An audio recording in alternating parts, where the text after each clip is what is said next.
Hello. Everything working. Everything should be working. Everything seems working. Excellent. Welcome. I have no great plans. My plan is mostly to complain, honestly. Because I have so many things to complain about. Hello. Hello. Oh, God. I think maybe the first thing I'm going to complain... Even Camel? Not even necessarily complain about. I think it's just... It's a particular framing for content creation. Which is topical. The video I said was going to be out yesterday. It's still not out. It is also more close to being done. In like a tangible way. But like an angle on viewing it where it's like, oh yeah, no, that makes sense. And then like the other shoe drops. Actually, before that, has anyone ever read like a science fiction book like that? Or heard it discussed? Oh, what? Huh? What? That sounds like it has to mean something other than the exact words you mean, because the words you said.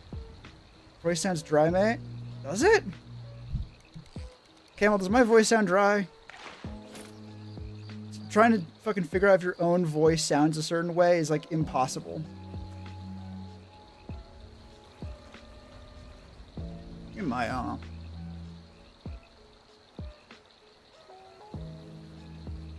It's using headset, not earbud fronts. That sounds like it probably be more like it. I don't know if dry voice would sound okay. Maybe a little bit. Sound more awake. Wild. I don't know. But yeah. Give me a shout out, I guess. But like, I don't know. It's fine. It's fine. Has anyone ever heard or read one of the one of like the sci-fi books, or like any kind of story where it's essentially?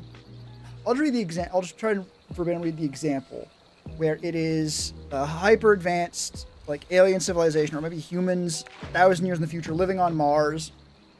And the things humans do with this advanced technology is essentially just make farmland. It was a pretty old story, so farming was like the norm. It was like the regular ass, boring ass fucking life. Was like, oh, we have this amazing technology. It's like, oh, what do we use it for?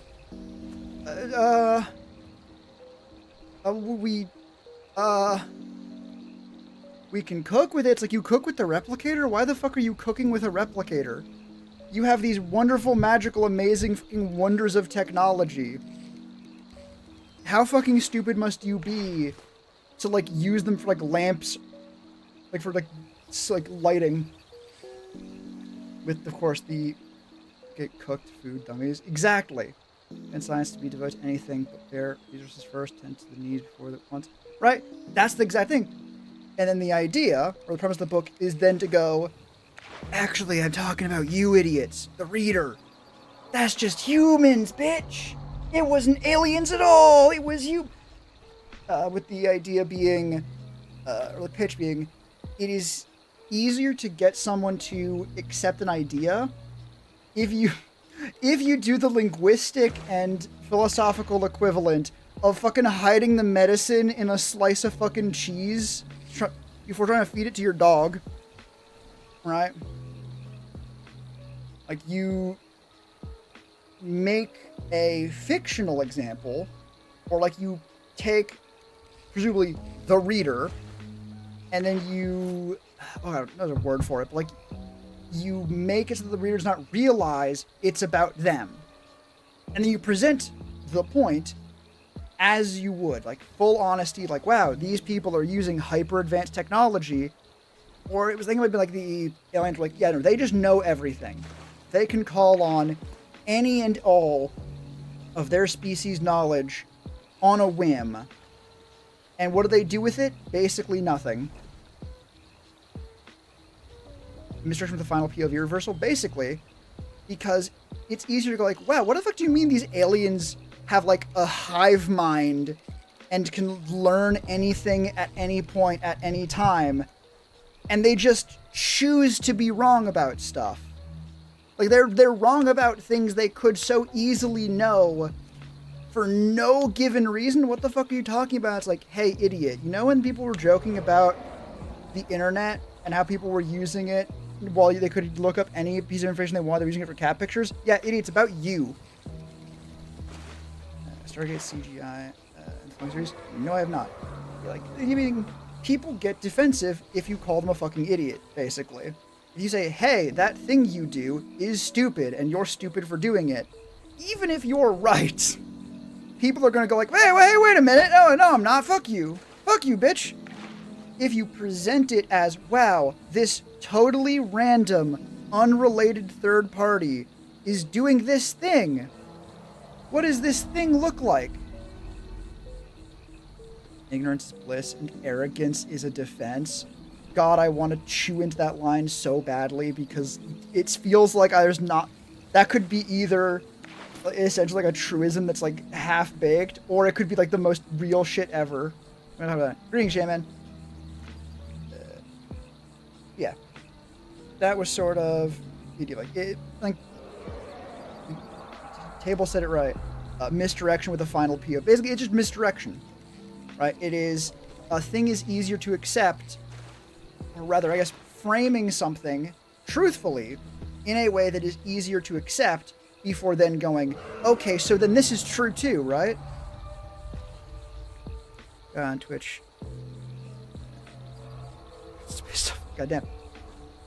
Wait, is he really on Twitch? I got this 3 seconds? Huh?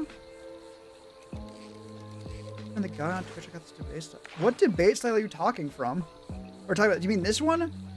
Where it's like, okay, you will not accept this, or this is a point or fact that is hard to accept, but there is a different way of putting it, or maybe like a related fact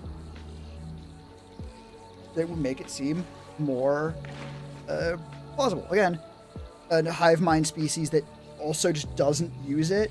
Wow, how stupid could they be? It's like, hey, you know the internet has like the sum total of human knowledge on it, pretty much. Right? Like that's kind of crazy, right? And that's the way to phrase it. If you say a hive mind alien species just sort of doesn't fucking use their access to all their species knowledge sometimes, that sounds fucking stupid. If you say, hey, why don't you just look up the things you say to fact check them to make sure the things you think are actually correct? Like, oh, well, I'm not going to fact check everything, right? That'd be ridiculous. Like, well, yeah. But now you're talking about bullshit for things you just could know. We know at the fingertips and still choosing to believe the TikToker with a corner light. Technically speaking, the TikToker with a corner light is also part of all that human knowledge. That's a whole different conversation about how truth is obfuscated not by hiding it, but by like a sea of fucking noise. I know for a fact Metal Gear Rising Revengeance talked about that, but I have heard also like that Metal Gear 2 is about that as well, but I have not actually seen or played that one. But yeah, it's rough. Knowing how to do good research is an important skill that people are not doing very good on. And there's a lot of people who benefit a lot from people not being able to do good research. See Rise in AI. I've gotten very far off topic. So back to content creation. I'm going to frame this, as we just discussed, to make it easier, in the form of a short. Hang on. No. Never mind. Metal Gear Rising: Revengeance is a meme game, and I will not be convinced otherwise. You're just wrong. Insert the whole conversation we just had about how you can know things for a fact, and instead people will choose to think things and be like, yeah, this is fact. I thought of it. I came up with it, so it's true. Now, I will at least give you this. Metal Gear Rising: Revengeance does have a... memes are the DNA of the soul. Shit, man, you got close, though. His joke line's not a dig. I mean... are you saying that things cannot be taken seriously if they have humor in them? Also, half of their lines are not meant to be jokes. They are meant to be either satire. They're meant to be, they become funny, or they are satire, right? Like, you can make a point and say it in a way that is funny. And in fact, humor is one of the most effective forms of rhetoric. Give me 1 second. Dissociated since this was your last mission. No worries. Rhetoric aims to study the techniques that speakers or writers use to inform, persuade, and motivate their audiences. Yeah, exactly. Humor is one of the most effective forms of rhetoric. Right? Yeah, Metal Gear Rising: Revengeance. It came out. Does that say 2013? Early 2013. Humor can also disguise rhetoric if used correctly. Fun fact, that is much with the point. That's part of the point, yes. But,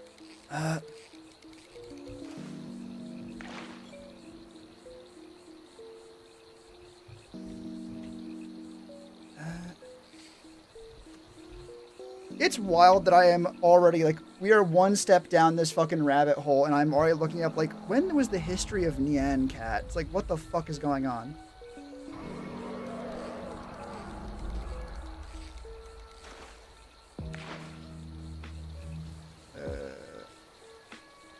What the hell? Okay, this means nothing.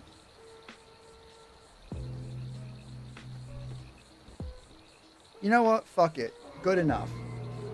I think it's pretty safe to say that the term meme, at least as it is used today and as in common knowledge, does not predate Nyan Cat. And in fact, what were they even fucking called before memes? Were they just called funny images? That feels dystopic. Internet jokes? Yeah, just before they had a word for it. They were just like, yeah. Also see why all of the jokes were like, oh yeah, cat videos. Not cat memes, just like cat videos. God damn it. History of the word meme. This is going somewhere, I promise.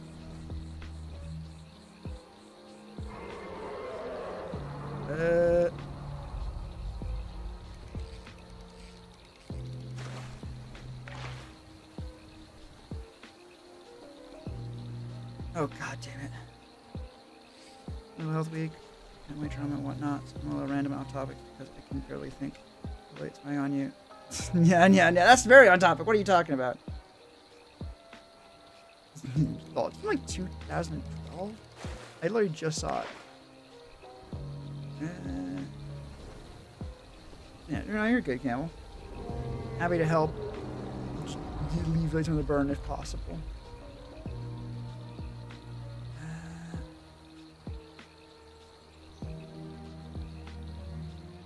I think it's safe to say, you know what, we're gonna take the somewhat lazy approach. Meme as we use it today. I mean, that's why it got so popular before. It's a fucking earworm. I feel like nowadays it probably wouldn't have the same bite to it, but like GIF, we've been noticing it around the whole time. Well, that's the whole other conversation about language and how it works. That's why I say, Nyan Cat. April 2011. In Metal Gear Rising: Revengeance, released February 2013. Less than 2 years later. And I think it went through, like, development hell, actually. So, like, so I say, Metal Gear Rising: Revengeance is not necessarily, or was not trying to be, a meme game, because the term meme didn't exist. The third thing, I'm calling the thing is a joke. That's the best thing. I think he wore a shirt with it, and it was like, oh yeah, it's pronounced GIF with a fucking J on the shirt, not GIF spelled the way you actually spell GIF. And if anything, that just clearly it's bullshit though, right? It's like, well, you see, you're spelling it wrong. Yeah, of course it's going to be pronounced the way you want it to be if you spell it wrong. But there's a whole fucking thing about like how language works and it's good. Long story short, when people see words written out, they associate them with words they have seen before. Some people associated GIF with hard G. Some of them, when they first see them, associate with things like giraffe. And then when they hear it said out loud, which, especially when GIF was becoming a format period, was not... GIF was a word that was written out a lot more before it was spoken because it was a fucking format. So a lot of people had opinions on the way GIF was pronounced that they didn't have challenged for a while. It's GIF. Correct. There are also examples of it not being like that. Like laser, fun fact, is also an abbreviate or an acronym.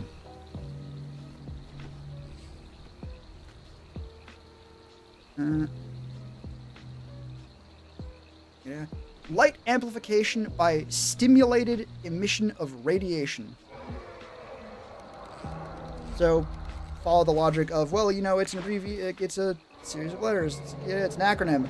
It should be pronounced a laser, or stimulated, not simulated, not stimul.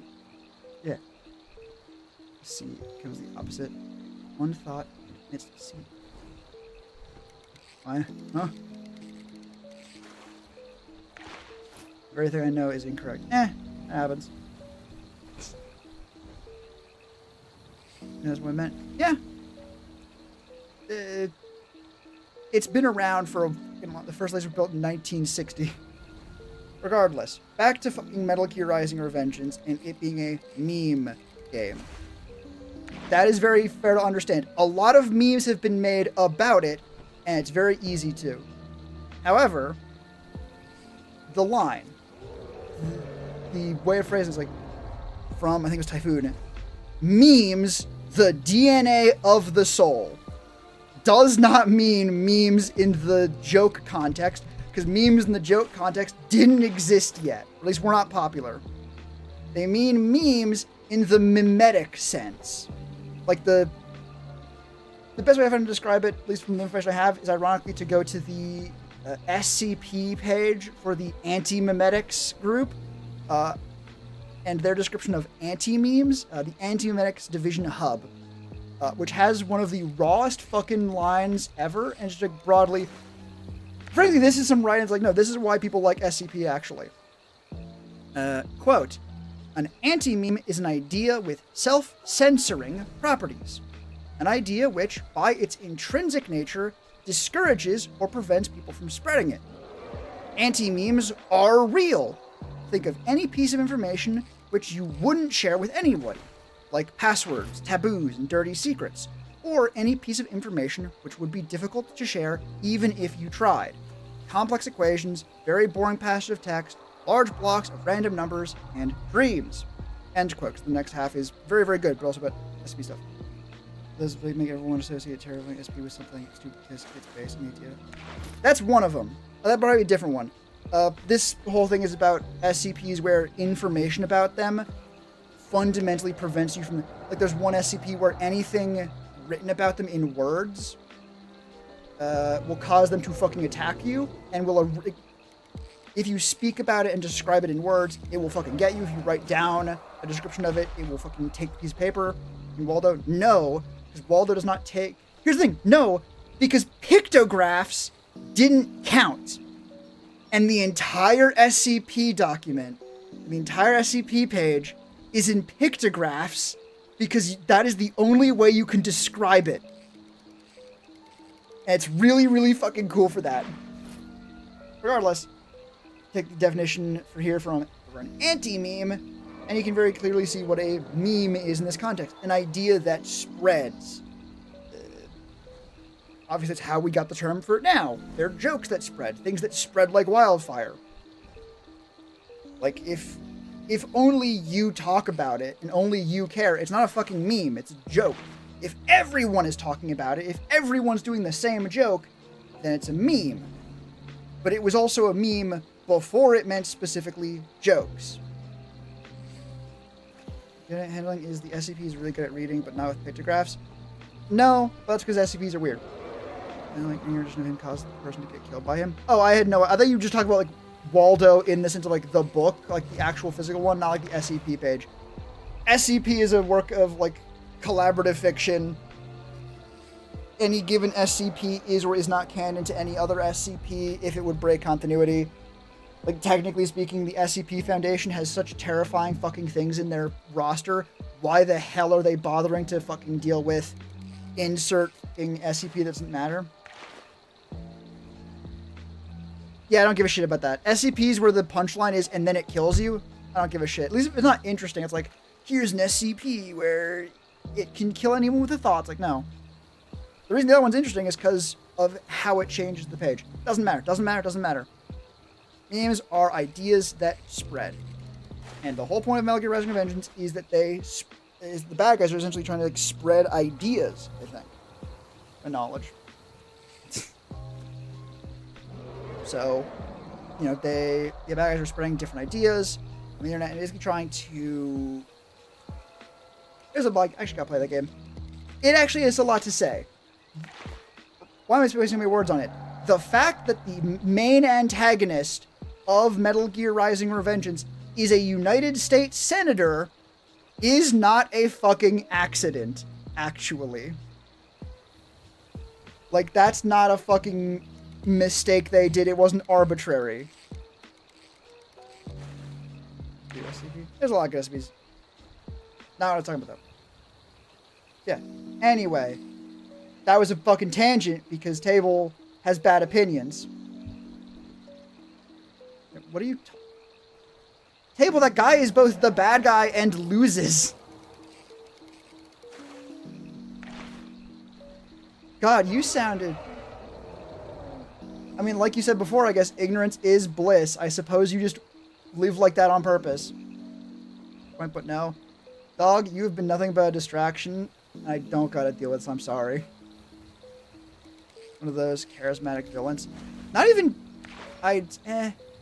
In a sense, I feel like when people hear charismatic, they think persuasive.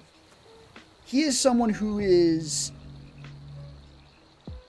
He is a character that's really fun to watch, I'd say. Right? But he's also very much a character.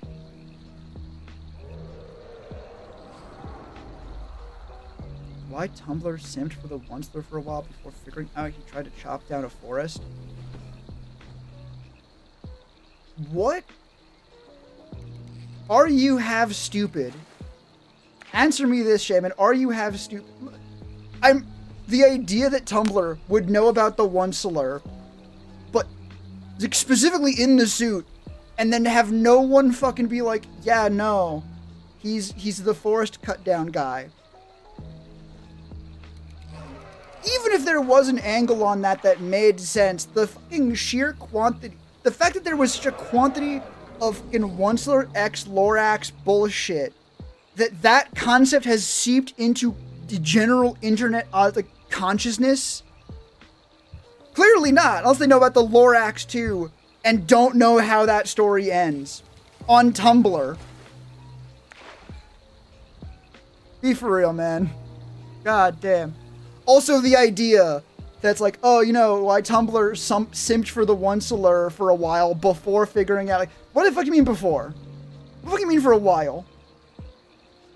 Like, I'm pretty sure you can find people simping for the Onceler now. The world is a far crueler and darker place than you seem to think it is, Shaman. Your innocence will not save you from the truth.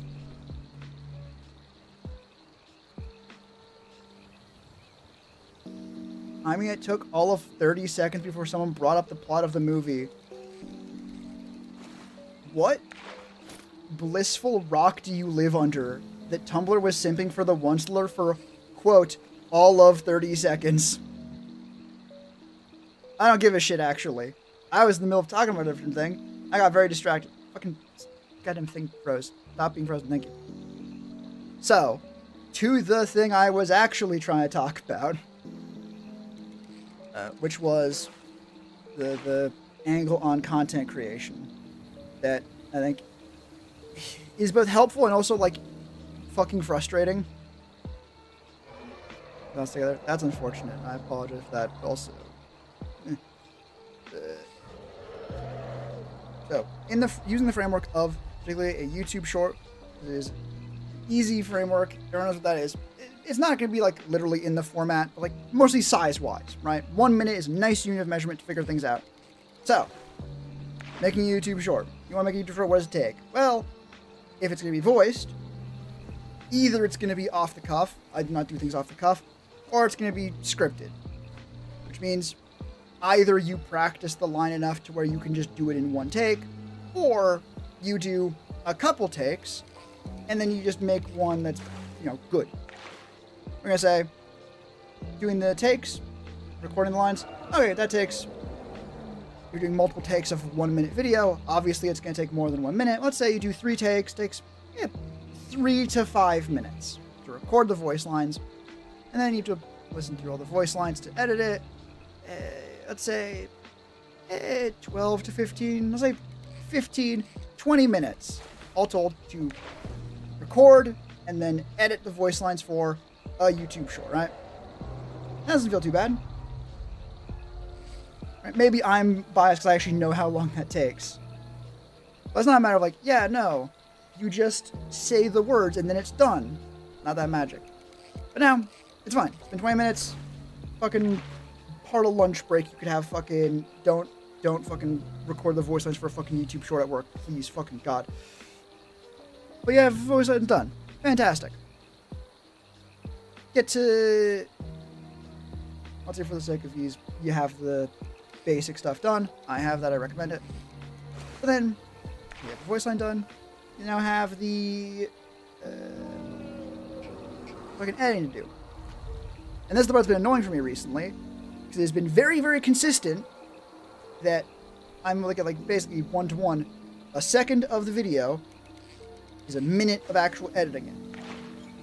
Literally, not like going by second, but after doing, say, a 40-second bit of the video, let's say either one longer section of the video I'm making or 2 regular or shorter ones, that would be 40 minutes. But also that's, 20 minutes per section.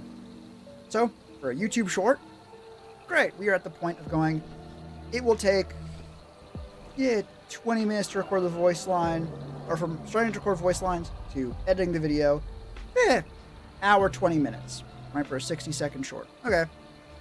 Add in the writing the script and stuff associated with the short.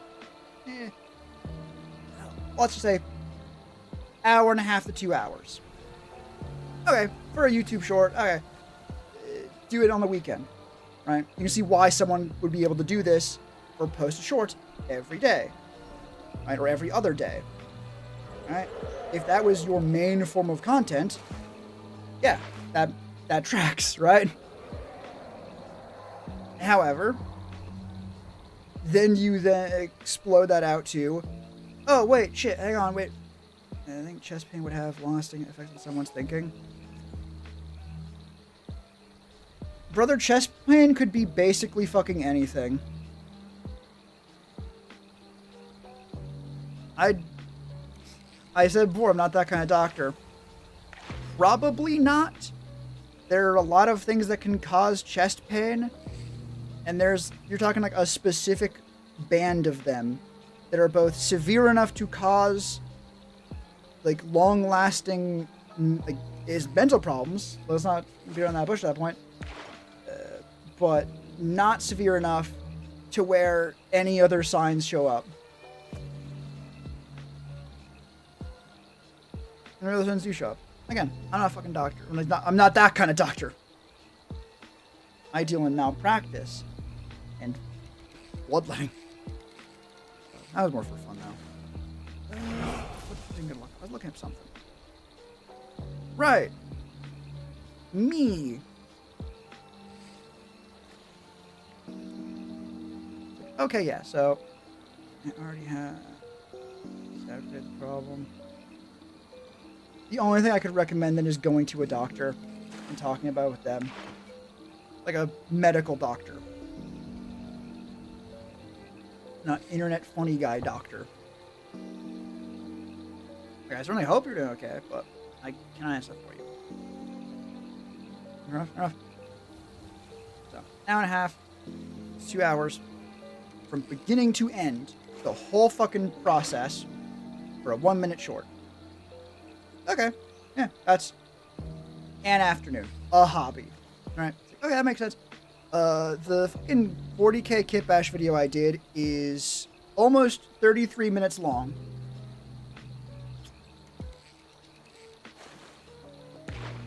I'm using it as an example, right? Follow along again. If it takes me when editing my style of video, at this point it takes about 1 second of video takes about a minute, so a 40-second bit of the video takes 40 minutes. Okay, you can have a full, short, edited, at least the visuals of it edited, in an hour. But then recording the voice line for that, if you're doing it in multiple takes, or recording the lines, or just practicing the lines so you can actually do them, it's going to be more than 1 minute, right? So you do 3 takes of it, great, that's 3 minutes, edit that together, it's like, let's say 3 times as much again, so, like 10 minutes, edit it, sure. I gotta do that math wrong. Yeah, takes about an hour to get the voice lines done. Oh no, then it was,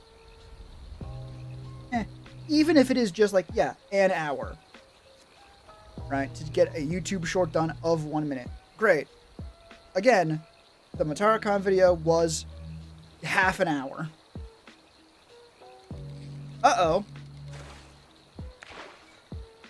That would be almost 4 full-length days of like an 8-hour fucking job. And frankly, that video is a lot more fucking complicated than the D&D ones. I do the D&D ones because they're fucking easier. This is why, if you're thinking of like the shorts where someone is just talking into the phone, yeah, you're gonna fucking behave if you're free, because otherwise you'll not be free again. If you're talking about the shorts where someone is just talking into their phone camera, those can be a lot shorter, because they talk into their phone for, hell, let's say 15 minutes. We're not even gonna fucking play with that. We're not even gonna humor that.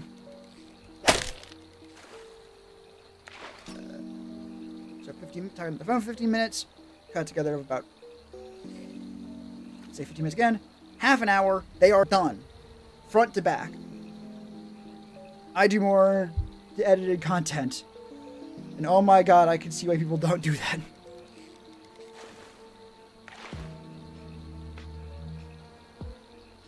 But I digress. That has been a realization, even just in like the editing part, right? Of going, okay, how long does it to edit together a fucking video? Was that? Oh, it's my fucking. I have a soundboard with a fucking sound of caving someone's head in. When I need to fucking discipline people, when people are being fucking rowdy, and I need to fucking silence them for a moment. Isn't a nicer bit of punch.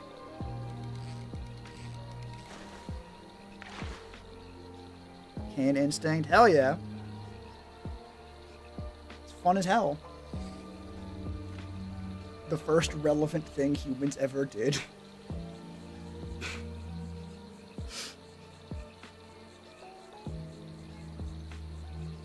Full of cardboard tubes? Hell yeah!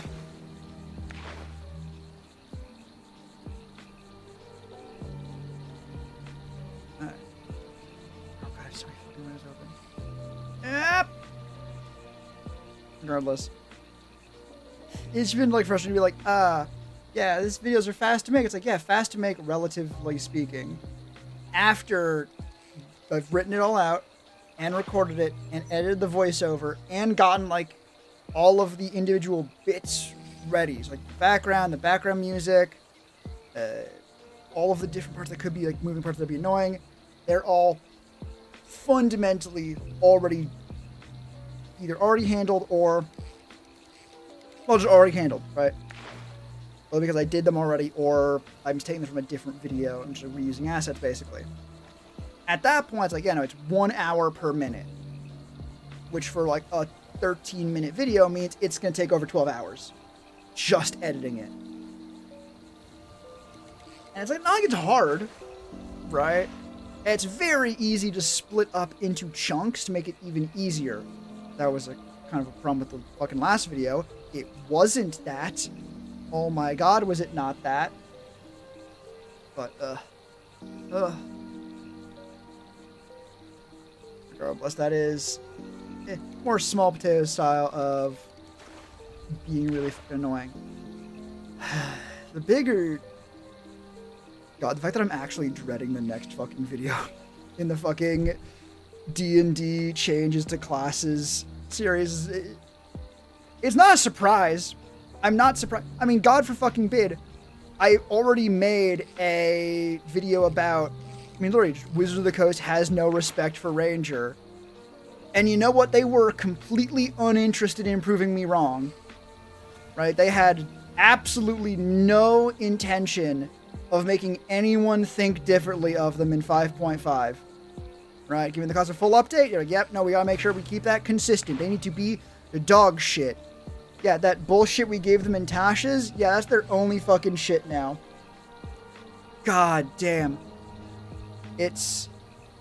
Brainworm used drilling many holes in my ability to think. God, no. I'm sorry to hear that. My brainworms are currently ranting about fucking Ranger. Oh, God. Like, the only way I can think to help is just to be like, hey, listen very closely to how bullshit the next couple of sentences are gonna be. Because holy shit, it's... You know it's bad when Ranger gets in like a book after the main rulebook player handbook with like a supplement, when they get a new subclass that does actually genuinely help and fix a lot of their problems and make them function, and it just makes the Ranger look worse because of how much it takes to make it, quote, again, function. It's so bad. It's so bad.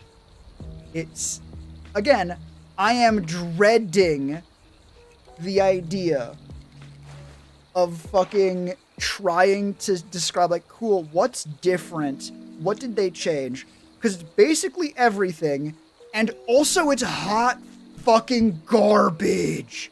It's so bad. Like... I'll feed the fucking... I was going to say the brain worm. I'll feed the anti-brain worms. I'll fill your brain with worm pesticide, I guess. Hopefully.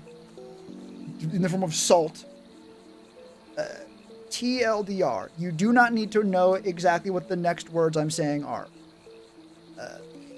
In 5.5, update to Dungeons & Dragons 5th edition, they said, damn, fuck. Back on the grass too. Well, yeah, there's no grass in your brain, idiot. Pesticide kills worms but like, yeah, the problem with pesticide is it kills plants and grass and stuff, and that's not good. But your brain isn't made of grass, it's made of brain. It'll be fine. Trust me, I'm a doctor. Let me pour pesticides directly into your skull. Regardless.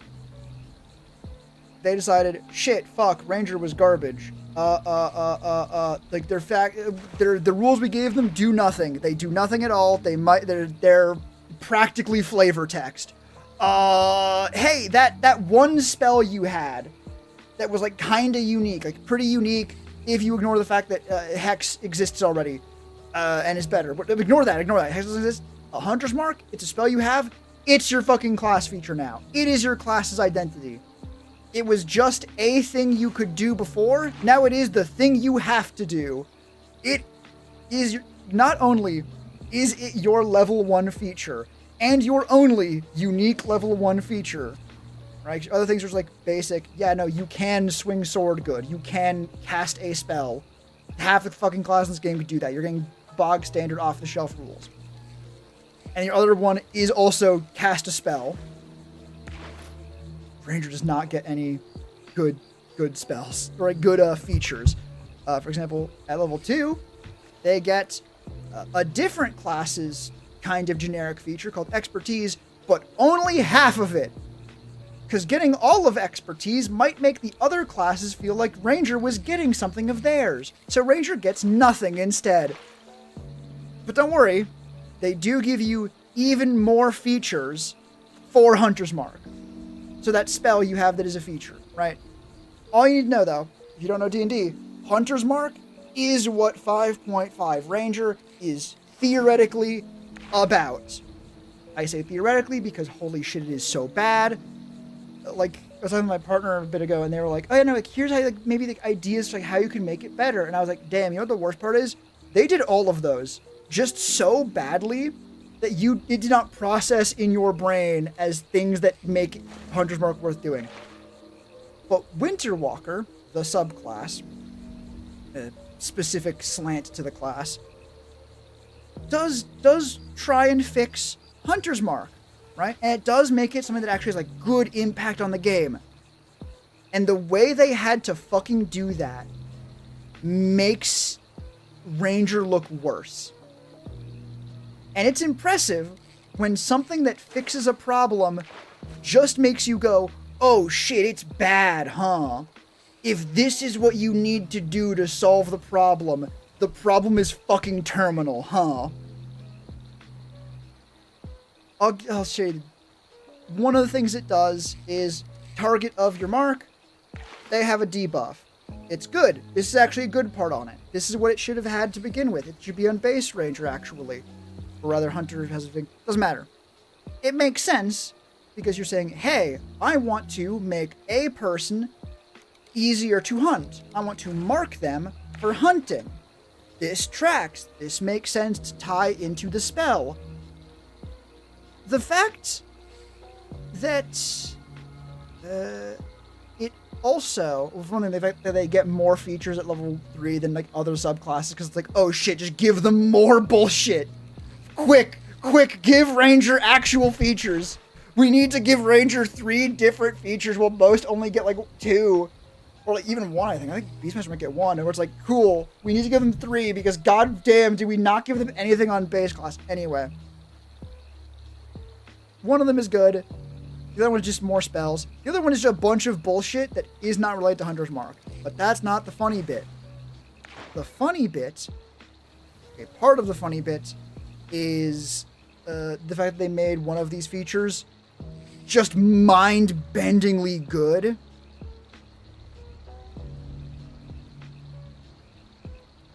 Table, I'm going to give you exactly one more message before I just fucking time your ass out for the rest of stream.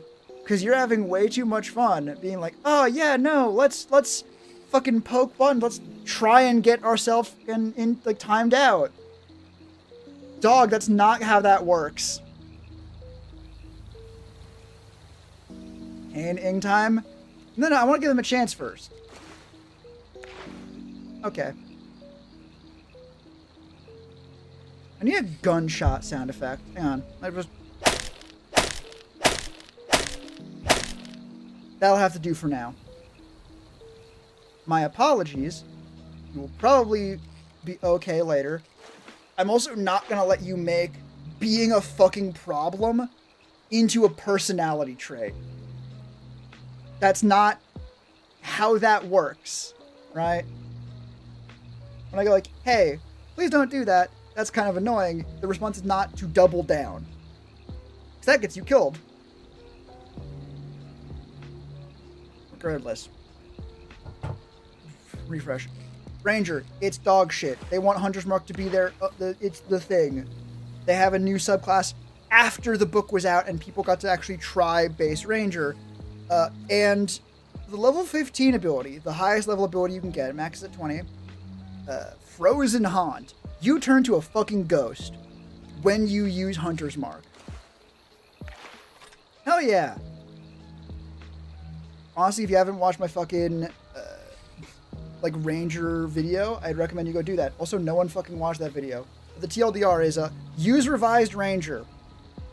Just look up D&D Revised Ranger UA. Use that instead. They actually did fix it. Just running to the playgroup to the point where they gave up on not doing. God damn. That's a whole other thing. That's a whole other conversation. Yeah, Frozen Haunt. Do you play D&D? Wait a minute. I just realized, like, wait a minute, you're familiar with D&D? Don't. I mean, I think it's just poison. I think pesticide is more specific than that. Yeah, Godspeed. I hope you're doing okay. What? Yeah, Shannon, are you like, how familiar are you with D&D? I'll call them out. I'm aware. Yeah. I feel like I'm so used to people being like, I don't know what the fuck you're talking about. Be like, okay, here's the broad strokes. But if you just know.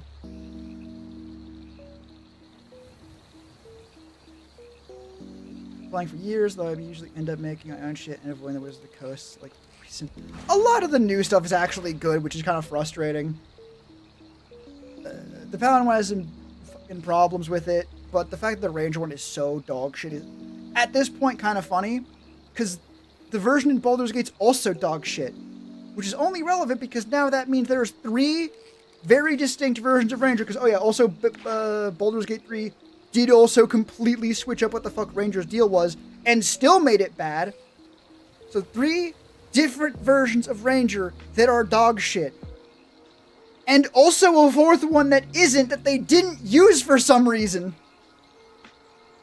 My respirator. I'm complaining about the fucking pain in the ass it's gonna be to talk about Ranger. Anyway, yeah. Ranger. Hunter's Mark's the new thing in 5.5. At level 15 with the winter one, you can become a fucking ghost. You use Hunter's Mark, and then everyone around you, the second you use Hunter's Mark, reminder / heads up, when you hit someone with Hunter's Mark, hit someone.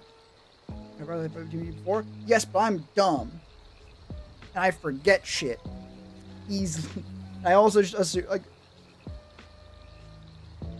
currently downloading Payday 2 PS3 your phone. Godspeed. It's what Payday 2 would have wanted. Maybe not the developers, but like the game itself. Here you go. Suppose not, use the Hunter's Mark, and before you hit the target that has the mark now, before you get to do the bonus damage that's supposed to be Hunter's Mark's thing, it does more damage to everyone around you, and it will do that damage to everyone around you at the start of your turn, every other turn too. You're also immune to the cold damage, and to the grapple, prone, and restrain condition, and you can move through objects. Talking about D&D. Here's the question though, and here's the bit that makes it so obvious and fucked up. Potentially increasing health pools to deal with strong parties, normal thing for D&D, being rude to them because they kill the boss too fast. Sort of. Kinda. That can go both ways, honestly. Stick history download on a pack manager live card game. Again, it's what I wanted.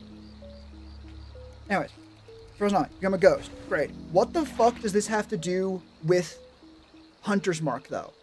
I mentioned before the idea of, like, oh, the feature get before, which is like they can't run away as good, or they can't disengage with you, so if they want to get out of your range, specifically your melee range, which is even funnier for reasons that don't matter right now, they can't run away easily. That makes sense. You are marking them to hunt. They are now easier to hunt, or you're better at hunting them. Dealing AoE cold damage and becoming immune to conditions and being a ghost. Yes.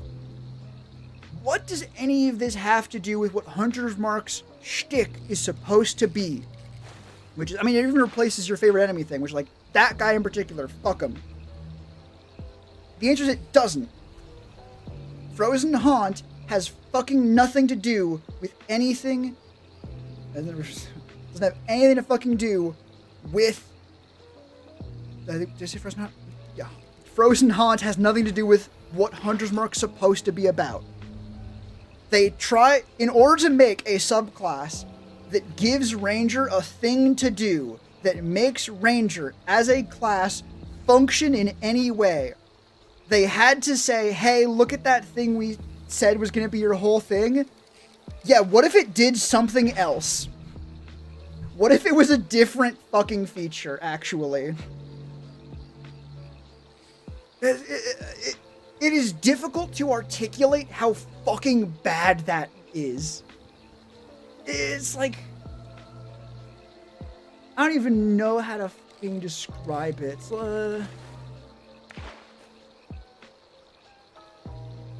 It's like if when Bard used Bardic Inspiration, and they're like, yeah, when you give someone Bardic Inspiration, you can also fucking make a weapon attack against a different thing. It's like, okay. Again, even then, it's like, cool, so this is now another thing you can do with Bardic Inspiration. This is not that. This is, okay, so this is what Hunter's Mark is for now. You are casting Frozen Haunt, and one guy in range happens to take a d6 extra damage from your fucking hits. Crazy. Even better, Hunter's Mark is functionally a debuff here.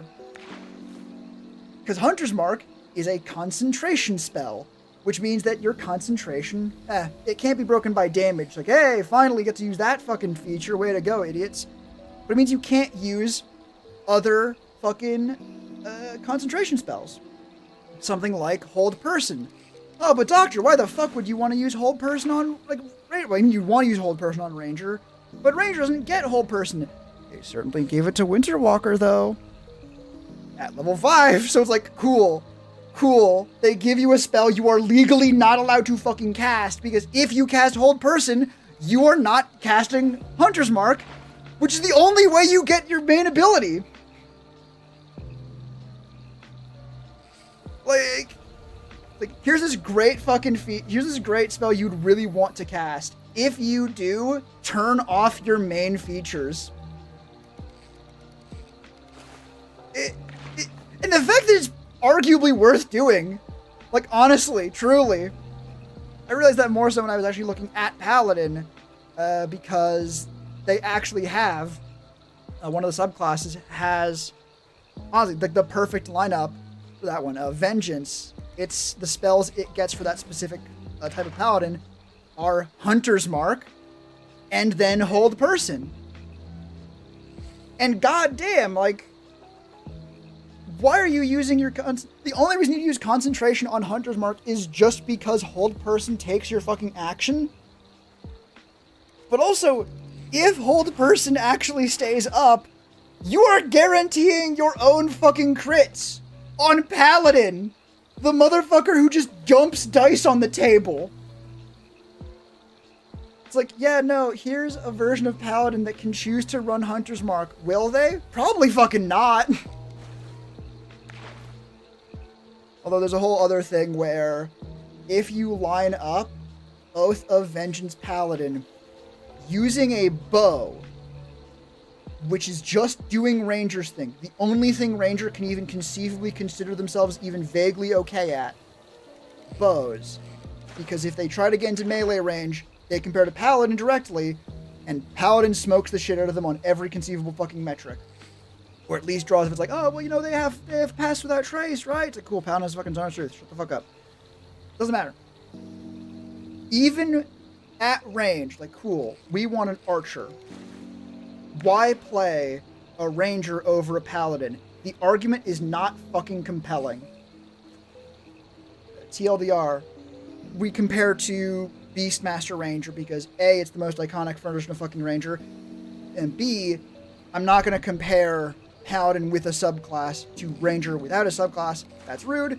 No, we're not counting Winter Walker. I've already explained why that one is fucking bullshit and funny for different reasons and does not help Rangers look if this is the only way you can play their shit.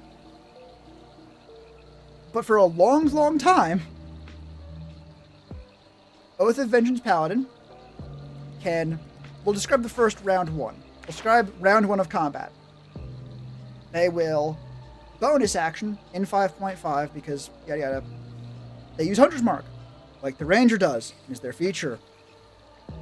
They use Vow of Enmity, which is, they say that motherfucker there, they have advantage on all their attacks against them, but importantly, the difference is, in 5.5, is a longer range, and it's part of an attack action now, which is mostly covered for the fact that Divine Smite is a bonus action now, which is a whole other thing. It doesn't matter anyways, because Divine Smite only works if you are making an attack with a melee weapon or unarmed strike, which is another tangent I can go down. But suffice to say, yes, we are trying to compare Ranger to a Paladin without Divine Smite. And I am saying they're about equal. Because by the end of it, this Paladin Hunter's Mark, Vow of Enmity, advantage on their bow attack. Great. They also changed how fighting styles work, so they can get archery now. Hooray.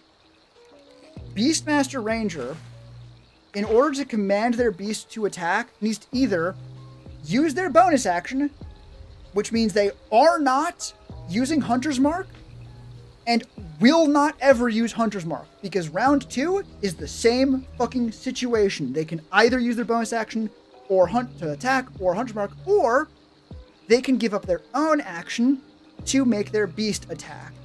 Hooray, huzzah. At level 3 and 4, they don't get their own attack still. They only attack with the beast. But eventually they can make one with themselves and one with the beast, yada yada. Damn shame that the beast does not benefit from Hunter's Mark, actually. Wildly. So, that means that round 1, presumably, assuming they are using the spell that is their main fucking class feature now, will be bonus action using Hunter's Mark, and then either they make a bow attack and then have their beast companion just kind of like pace to like meander towards the bad guy and not really use their fucking subclass at all, because why would you want to use your big cool animal companion, Ranger? You have Hunter's Mark now. Or they do attack with their beast, and then the Hunter's Mark they just cast does fucking nothing until next turn. Oh, and by the way, the damage from the beast is about equal to like a regular fucking swing on or attack. So, like, so after this point, at the very least, we can say, okay, both of them have Hunter's Mark up, but Ranger can use their bonus action to attack with their beast companion. Paladin just has advantage on all their attacks. So, 2 attacks, even if one of them doesn't get Hunter's Mark, is still mathematically better than 1 attack with advantage. So, hey, good job, Ranger. You are, by a little bit, after round 1, after a really shitty round 1, better than a Paladin using a bow. Don't worry. This is still bad, because this is gonna stay the truth until like level 13. At level 13, 1-3. I'm right fucking subclass. Then, and only then, do Beastmaster, no, my bad. 13 is Paladin, 11 for Ranger. When you use your Beast Companion, they get to attack twice, and once per round, they can even benefit from fucking Hunter's Mark. Wow. So you know what? It's kinda sad, but it's only 10 fucking levels that a Paladin with their fucking arms cut off is about as good as Ranger.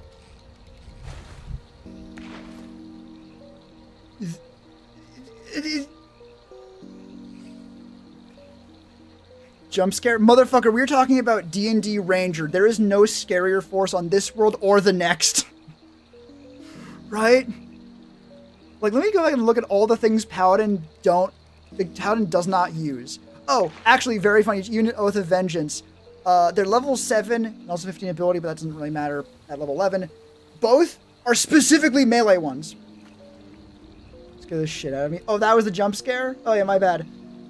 It felt important to really articulate the fucking level difference. I'm like, yeah, no.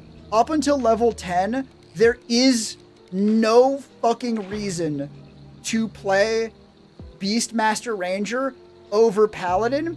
And I mean that incredibly literally, because at level fucking 5, Paladin gets Faithful Steed to cast a new and improved version of Find Steed.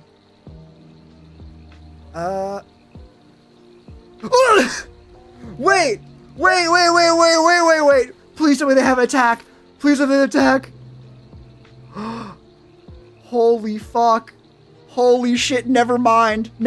Fuck everything I just said that was like, ooh, you know, Ranger is still like a little bit better than Paladin. No, not even. Ranger does not even get that much. Because, quote, from the spell, find steed, which Paladin gets at level 5. Combat. The steed is an ally to you and your allies. In combat, it shares your initiative count and it functions as a control mount while you ride it, as defined in the rules on mounted combat. If you have the incapacitate condition, the steed takes its turn immediately after yours and acts independently, focused on protecting you. You did something wrong. I don't know, man. Loyalty isn't that strong. No, the feature is called Faithful Steed. This is a faithful ass fucking horse. Also, they changed it to be its own stat block, but it can be anything, which is really funny because they did the same thing for Ranger. Ranger's thing is like, oh yeah, if you choose a land animal, it can like pounce on guys. For Paladin, it's like, yeah, no, if you choose a fucking holy celestial mount, it can fucking give you hit points. It can heal you with the light of God. But like, it's kind of cool that you can have a guy that can swim. Ranger, that's kind of neat. Fucker. Oh god. But yeah, I hadn't thought of this. I hadn't realized it. The faithful steed can fucking attack. I would need to look up the specific rules for like, okay, does it take an action? Does it take a bonus action? Yada, yada, yada, yada, yada. You have to also ride it, which is a problem. But again, the only reason why this is not...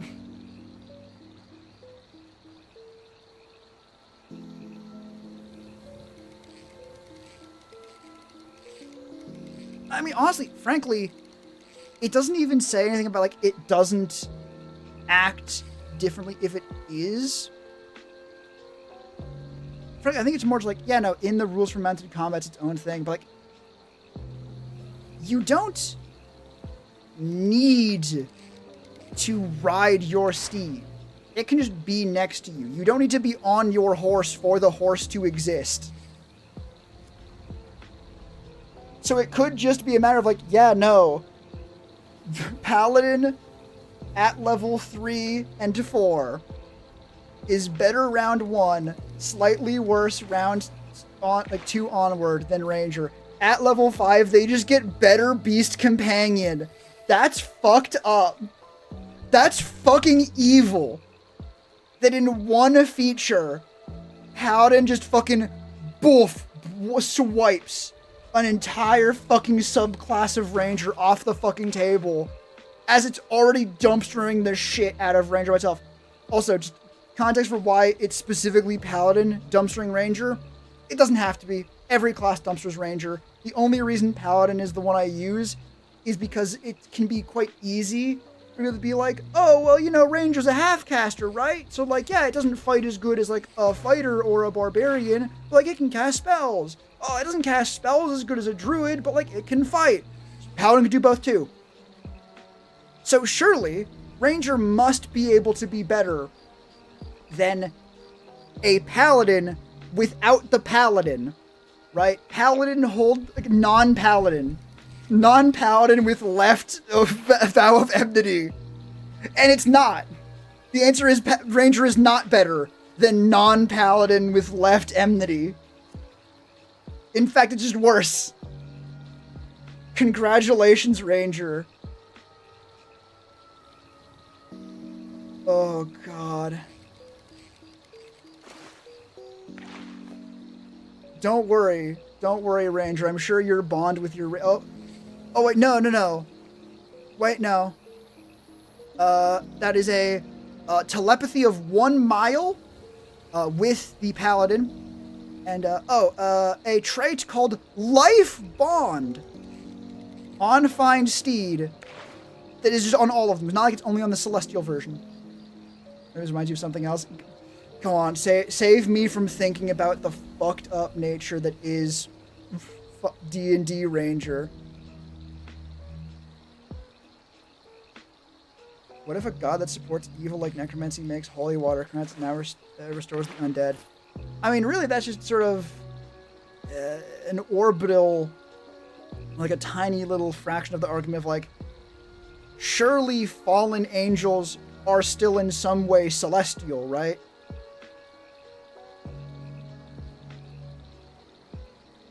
Have you watched the Stargate series? I have not watched Stargate, no. But you know the portal there is really cool. Basically how it goes is why like, oh, divinity, the gods, they're the good ones. Like, why are the evil ones not like gods in this context? Why are they not divinity? Or rather, like, why is there no... Basically, why is radiant damage only for the good guys? Because there's no, like, equivalent damage for evil deities. Like, you'd think necrotic, but no, that's undead. That's undead specifically. So... what the fuck? And the answer is like, no. The gods are gods, even if they are not your gods and good guys by your standards. I haven't really heard like anything bad about Stargate, not like particularly. It's one of those shows with, like, cultural background noise. What's Surf Dracula? Can you see people mentioning Surf Dracula lately? It's a post someone mentioned. It was like, oh yeah, in an old show, if it was called Surf Dracula, that motherfucker would be surfing every fucking episode. But now in the era of fucking Netflix and big seasons you have to binge, it's like, no, you will be like, the first season's all gonna be a fucking backstory and like a flashback to how he got the surfboard, and only like the last episode are you gonna see him actually surf for like 20 seconds. And that's the reason why the gods are still holy, and that's the reason they're holy they support. Correct. Yes. But now we're sort of getting into the question of, okay, then what the fuck even is radiant damage in this case then? Right? If all that matters is what the god thinks of it, and you never made anything with it, right?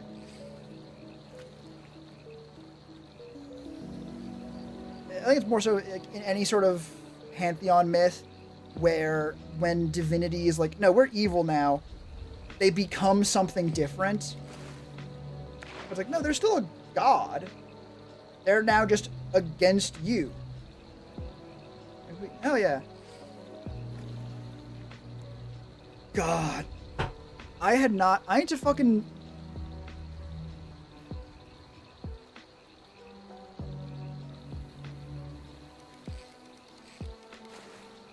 D&D 5.5 PHP. I'm actually going to look up what the fuck the rules are for mounted combat. Because maybe that will shed some... I think the answer is just when you are not mounted on your faithful steed or on your fine steed, it just works substantially fucking better than Beastmaster's thing up until level 13, where again, it gets multi-attack.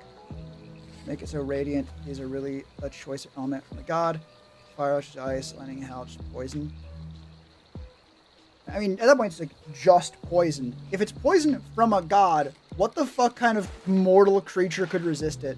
Alright, take a respirator. Where's my... There we go.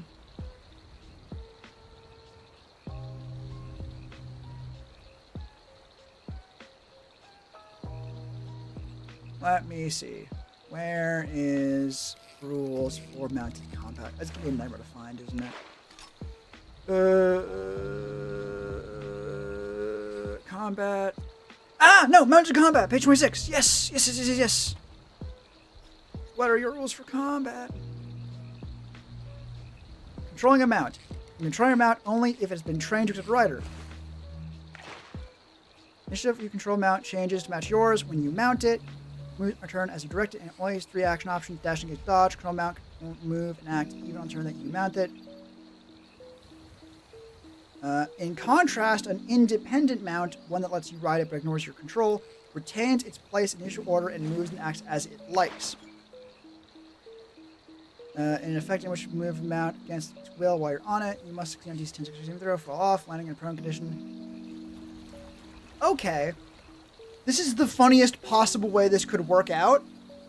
Because all this really says, to me at least, is that Rangers cannot, at least rules as written, use their beast companion as a mount in combat.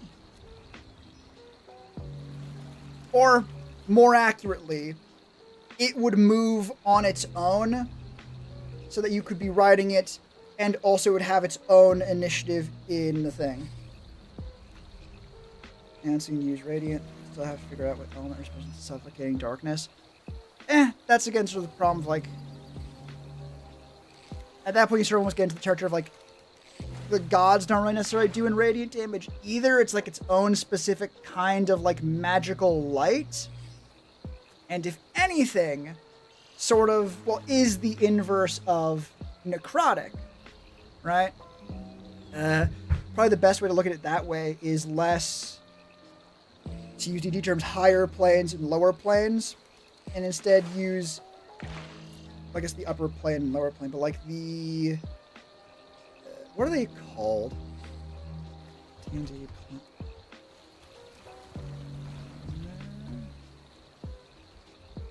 Right, it's basically Rainbow Mana, Marine Magic type stuff. That's Force, I think you're talking about. Like, Force is pretty much the, like, generic energy kind of attack. Right? It is the... Well, it's not anything else, so it's Force.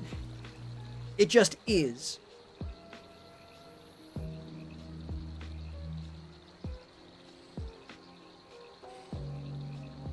That's a good fucking line.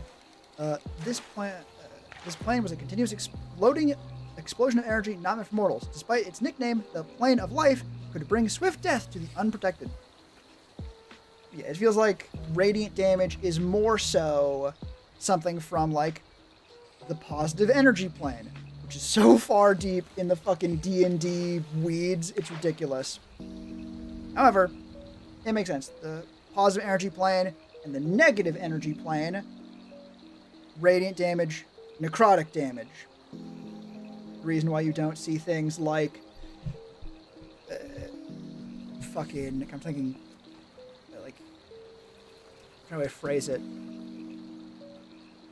It feels like healing spells are also radiant in that sense. They're like also using magic basically from the positive energy plane, the plane of life. Whereas an equivalent for things like the undead is just more necrotic damage.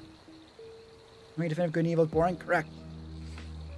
But at some point you have to be like, okay, cool, where is the ambiguity in undeath and not, like, life? Oh, Snoozy Lizard. It's pretty good. I just got done inventing about how D&D handles their fucking ranger class, but right now mostly just chatting, so I'm gonna go on break soon, but... Yeah, that's why the radiant follows got in what I make. I think D&D cosmology is just going to get messy. It just is messy. You do not get to D&D, like, cosmology scale anything without it becoming a little bit snarled. Also, you could look at damage types in general and be like, well, that's a bit... etc, etc. But yeah, anyways. Oh, Snoozy, welcome. It is good to have you. How's your day been? Has it been polite enough to ask?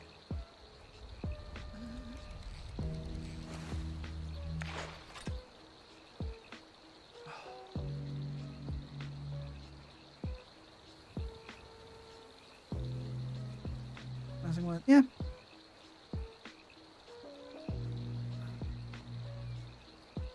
I think it's one of those things where, like, it feels like it should have a sort of contiguous balance to it, and it just sort of doesn't.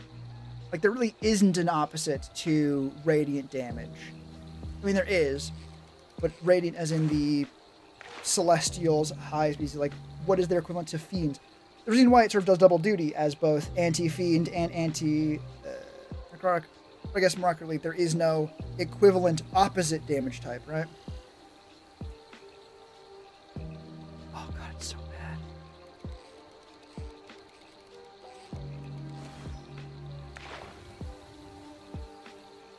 Yeah, no, I think the difference with, like, oh, the Rangers thing doesn't say it functions as a mount for mounted combat. That just means that if you are mounted, it does not basically lose its fucking turn. Comments from... Right. Honestly, at that point, you could be like, it's radiant damage. But... Or you have essentially qualifiers to god damage where, like, yes, it's fire damage. but it does, etc. Or even not, being like, no, it's fire damage.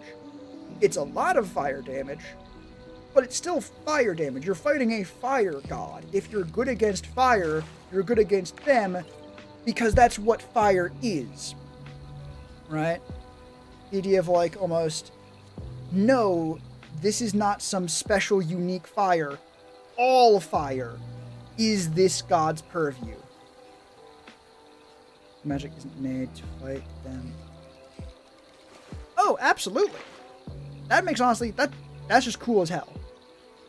Like, that is just really fucking cool. Be like, yeah, no. The god that does ice damage, like, no, things that are resistant and accustomed to the cold. Honestly, that's an excellent way of fucking putting it. That's an amazing way of putting it. Being like, yeah, no. The god of ice just does cold damage. Things that are immune or resistant to cold are that god's, like, followers. Because the god doesn't want to hurt their own followers. And it's almost like self-selecting, because, like, yeah, they don't, like, the things that can survive in a god's domain, well, fuck, they would love if their god becomes the strongest one, because that just means they get more area. They get more land, right? If you're a Yeti, the entire world getting covered in ice ain't a fucking apocalypse, it's a fucking miracle. That's really good. That's fucking excellent. Hell yes.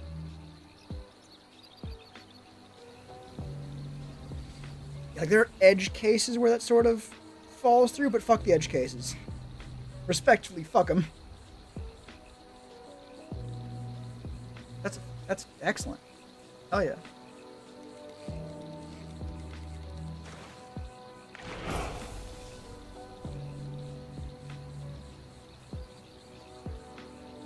God, I need to see the fucking, what is the damage difference? These scenes they're brought in and smite down if I don't like them. You don't like them? You're sort of approaching like Totem Wild Heart Barbarian now, where it's like they don't have resistance to radiant damage, and that sort of treated as like its own specially magic thing. And maybe it is, maybe it's like, no, you can't tough through light. But, that's your problem, not mine.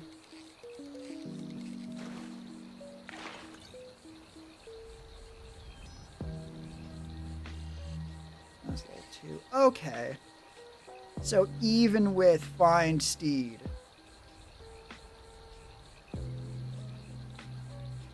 Assuming that Ranger is specifically and only ever using you always have like side grades. We'll consider the fucking Beast of Land to be like the default, and the other ones are side grades because they do less damage but have a secondary effect. Except the flying one is the flying one, doesn't matter. Anyway, the Ranger Beast Companion does D8 plus 2 plus Wisdom modifier, which is the spellcasting ability modifier, which is very funny. Find Steed does 1d8 plus the spell's level, which is at least 2. So, again, we look back to our fucking Oath of Vengeance dickhead with the bow, and it's like, oh, cool, so at level 5, they also get their own Beast Companion, except theirs has fucking... Is it more health? 25. That's fucking hilarious. At 5th level, they have the same amount of fucking health. Lower AC, but, oh well. It's like, cool. They both have Hunter's Mark. They both have a bow. They both have a Beast Companion. But Paladin's works right away and does, like, slightly less damage. But they also have an advantage in all their fucking attacks.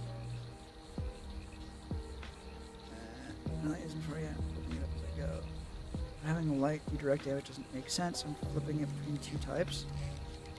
Oh?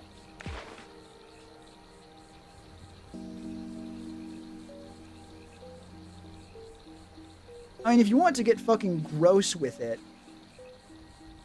Or you could even take a more divine route. Like if necrotic damage decays the body and like turns it to dust,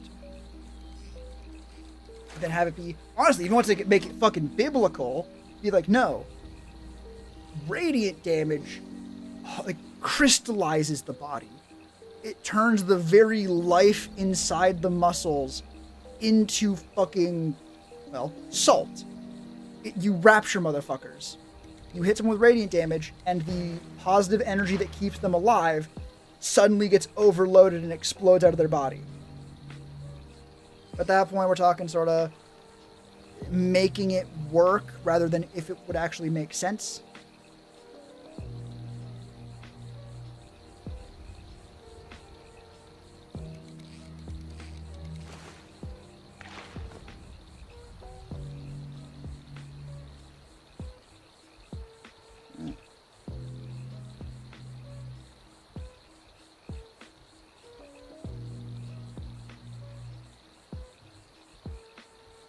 Mm.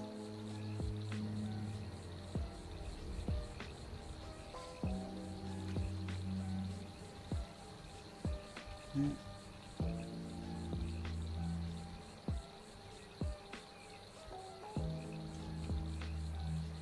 Mm.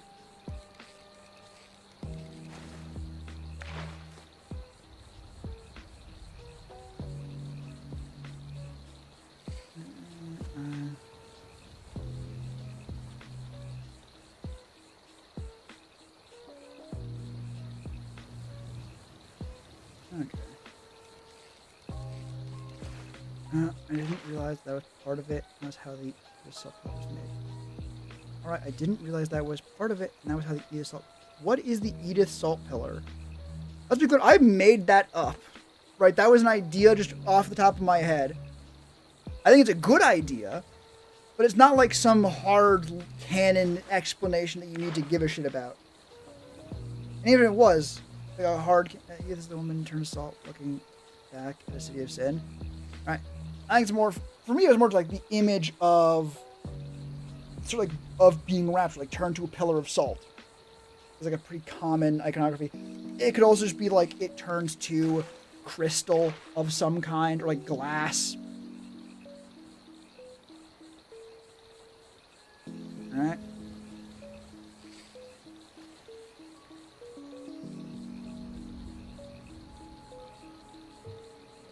Turn people to salt pillars as punishment. Yeah, I know. That is true. That is correct. It also sounds really good, though, as an attack name. I'm pretty sure the normal explanation, like, they just get smited. Which... But smiting is pretty vague. It's also lightning for Zeus, but, you know.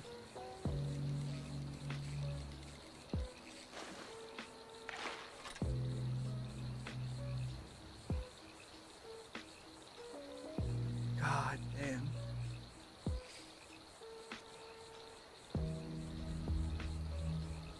And that version is Rupture.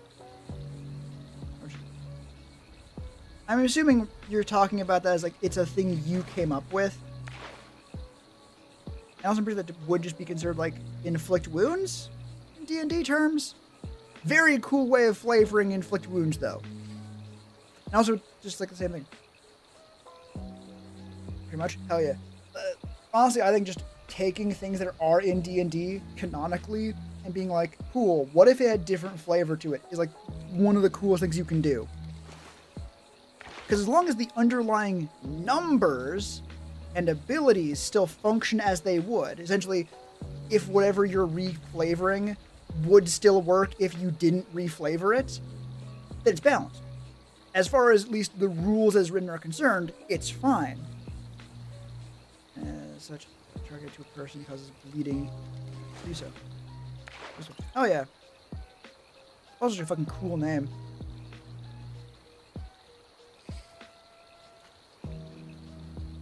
God, I did not realize that Fine... Or I hadn't really considered that Fine Steve would also be a thing that could do a fucking attack. A little bit disappointing that like the specific rules in place like be like, oh cool, it functions as a mount. basically just say, no, it can't fucking attack too. Though that does make sense. Because... yeah, got it. No, I gotcha. Because even if you could... I mean, if you could... If a mount could still attack, that would be really good, even if you were just riding like a regular fucking horse. Anyway, none of these guys have any animals they can bring to combat. Again, that's why the mounted combat rule is what it is. Most creatures, right, that are not like some summoned thing, i.e. Beast Companion, i.e. like a Find Familiar thing, any creature that is like magically conjured or like telepathically communicate with, is just an animal, so you don't get to tell it what to do unless you're riding it. But if you're riding it, having it also do attacks without your action would be crazy. That'd be kind of wild. 'Cause like even a basic D8 plus 1 attack, holy shit, that ain't too fucking bad. For free? Hell yeah. And if the enemy wants to stop you from doing that, they have to fucking attack your horse, not you. So that makes sense. However, your Beast Companion literally has telepathy. Right?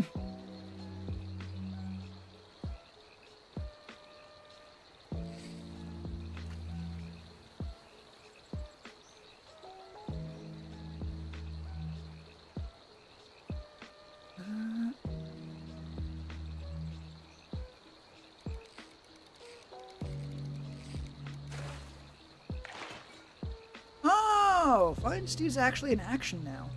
Did it used to be an action?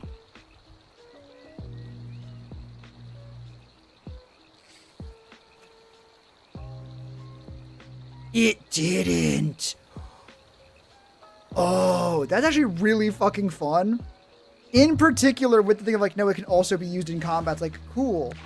So you can just like, as an action, be like, go, my horse. Fucking yell at them.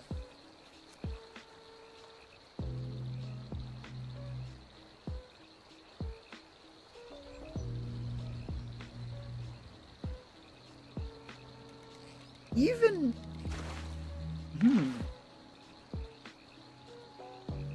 Anyways, is there a D&D thing that gives a thing the ability to counter? Probably. Almost certainly. Do you mean as in you just take damage and then do damage back? There's loads of those. If you mean specifically, I negate your damage, then attack you, we'll have to probably go to Battlemaster for that. But I would be surprised if it didn't.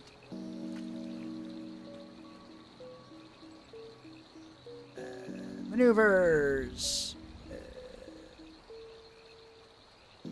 Probably like a parry or a riposte. Riposte. When a creature misses you with a melee attack, you can use your reaction to expend one of your superiority die to make a melee weapon attack against the creature. If you hit, you add the superiority damage to the thing. This was something I added against the players to represent a boss getting furious at how fast it was getting cut down. I think you want legendary actions. You want legendary actions at that point. Right? A way to be like, okay, no, we want the boss to have more presence in combat than one in every 5 turns. Having legendary action lets it do things on other people's turns. And at this point, or with legendary, you can essentially do that effect. Being like, oh cool, you hit the boss, legendary action, it hits you back. Because at the end of that player's turn, you can use a legendary action, and most creatures will have a legendary action, or most creatures that have legendary actions will have one that just says, make an attack. Or make a specific attack, but you get what I mean.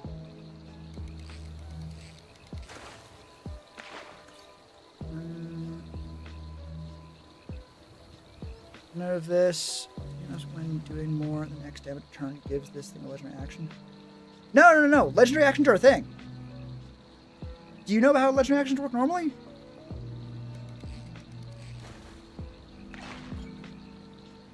Nope.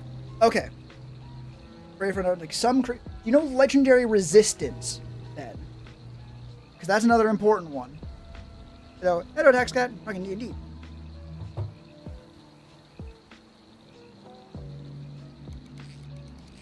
Alright, hello. I will briefly explain legendary resistance because it's pretty easy. Loosely, I think it nullifies spells. No, legendary resistance is much simpler than that. Creatures can have, or some very important creatures can have legendary resistance, and what it does is, for however many resistances they have, so typically it's like legendary resistance 3, it can be like 2 or 1 or 5, depends on the creature.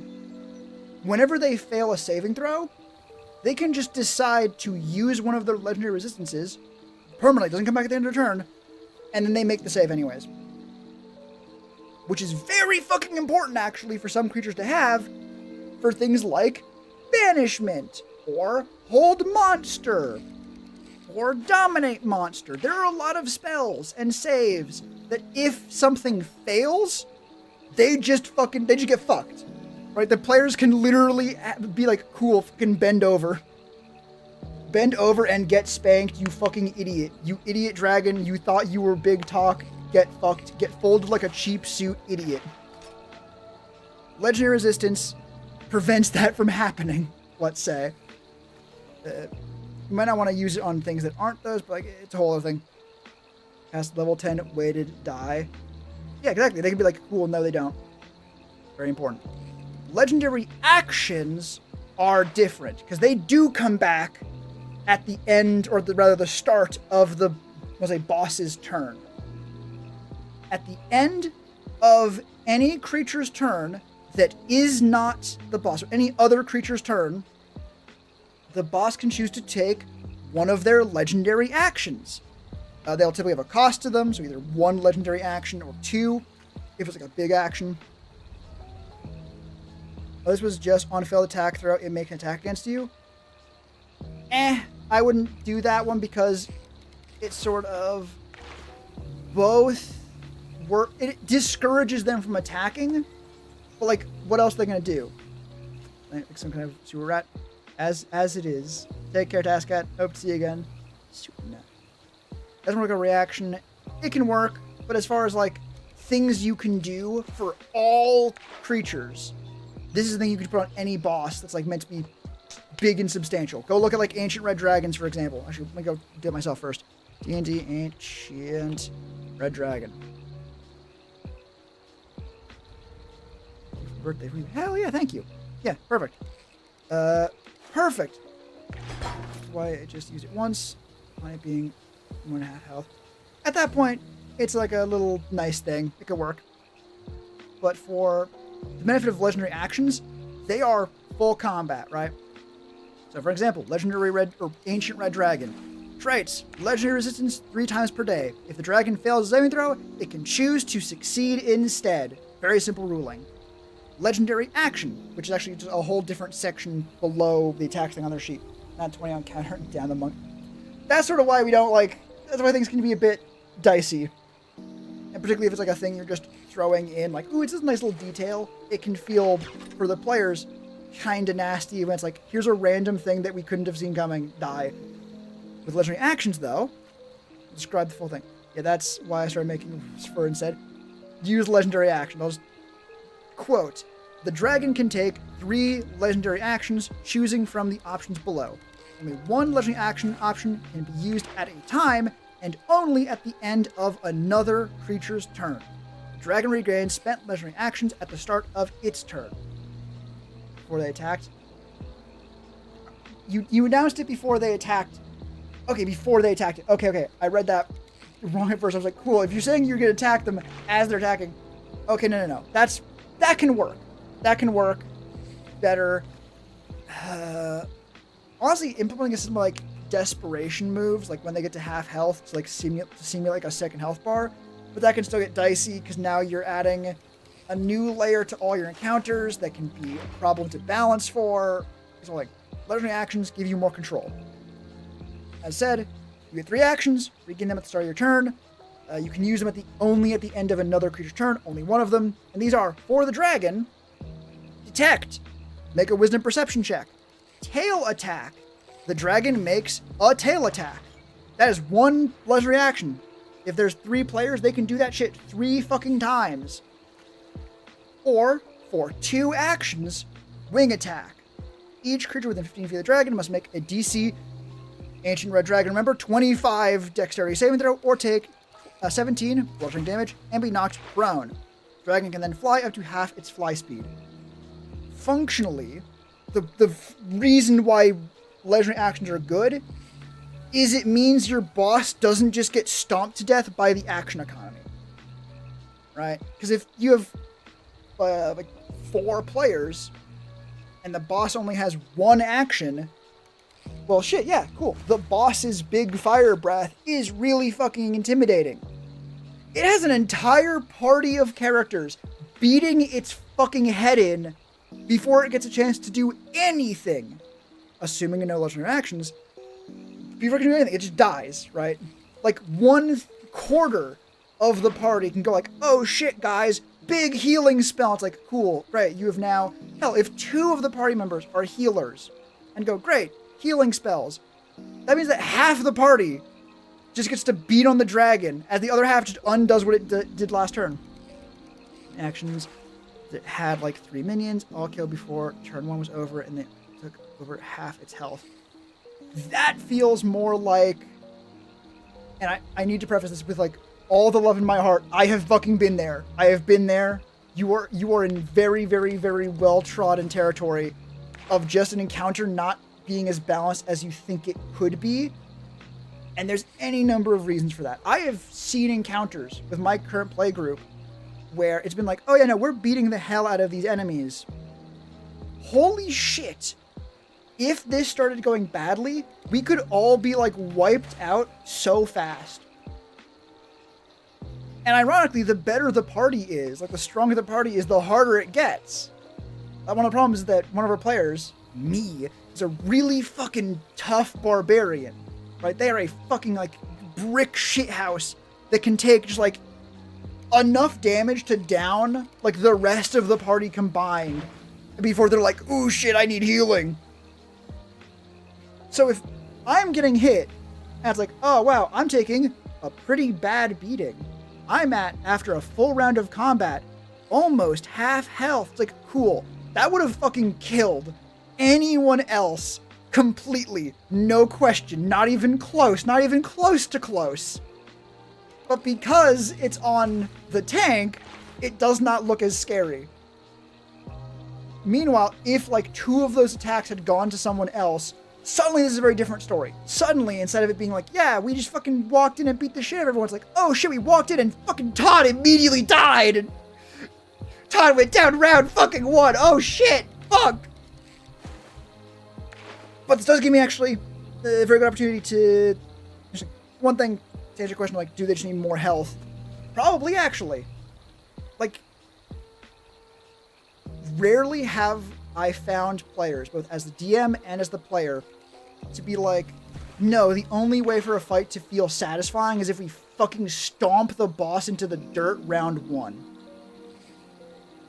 A fight where...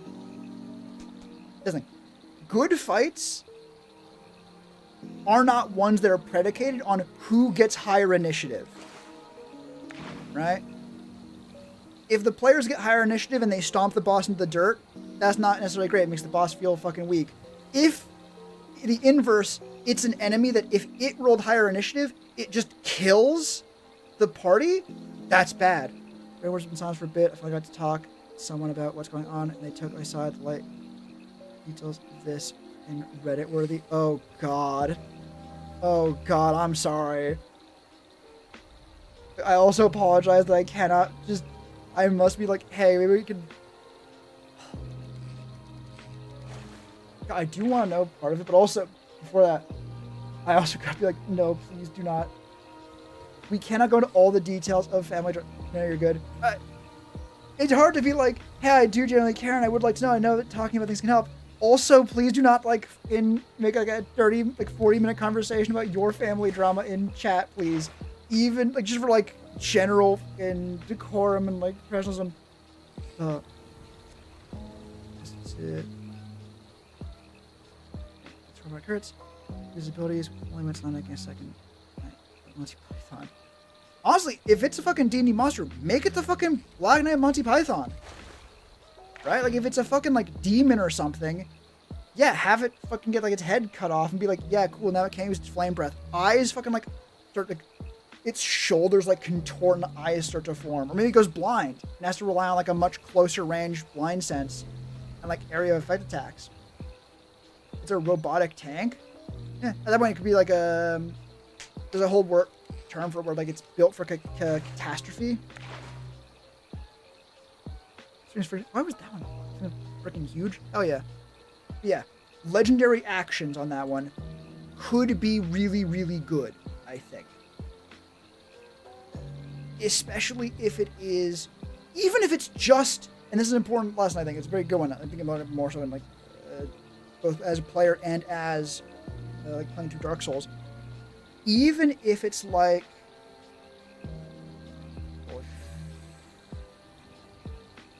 okay. Dude, made. Holy shit. That's a hell of a lot. You did an excellent job keeping that short. Yeah, moving on. Fair enough. Introduce damage, max health, damage to the optional plot. Right. Dwarven ruins. Okay. I feel like that one you can almost run into a separate problem. This is noticing in game designs in general, where if a fight gets easier as it goes on, it can feel like it just drags. Like, okay, we've beaten this thing. Can we just be done with it? Yeah, but like legendary actions, if your like big thing has like a missile legendary action, where it's like, no, it just shoots someone with a fucking like artillery missile. Having it be like, yeah, no, it just fucking shoots someone within like 100 feet, like in the range. Make a dexterity saving throw, or take 2d8 fucking fire damage, like 1d8 fire damage, 1d8 thunder damage. And that's not a lot of damage, presumably against your fucking party. That it doesn't need to be holy shit, this is an actual threat.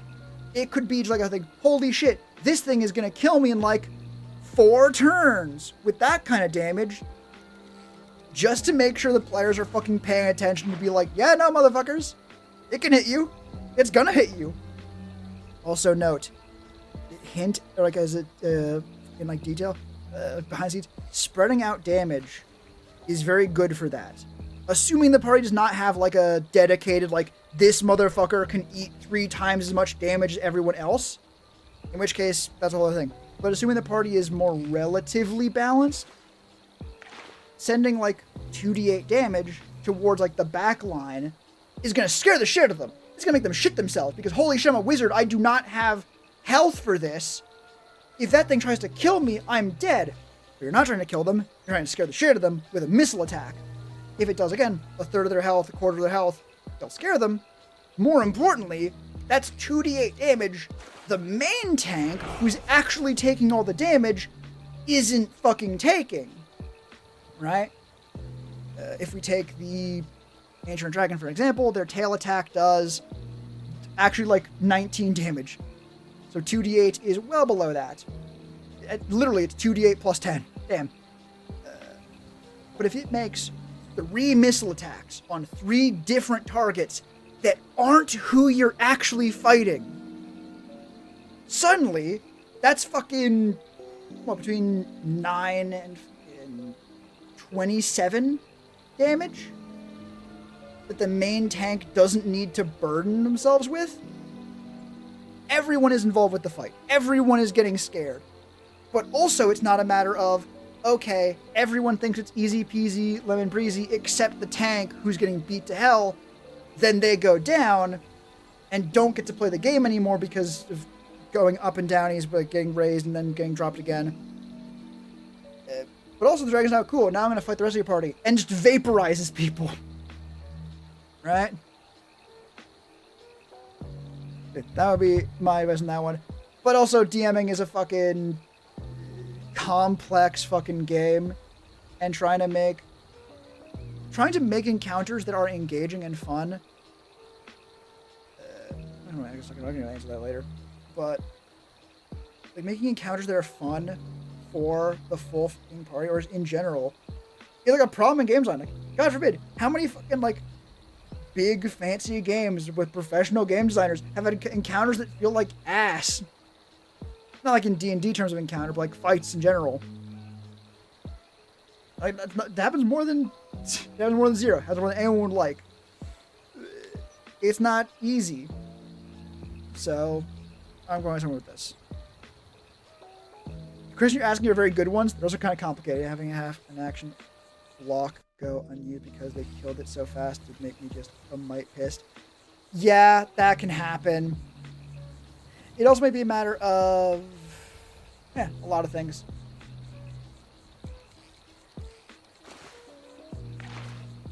Right? Again, encounters are difficult.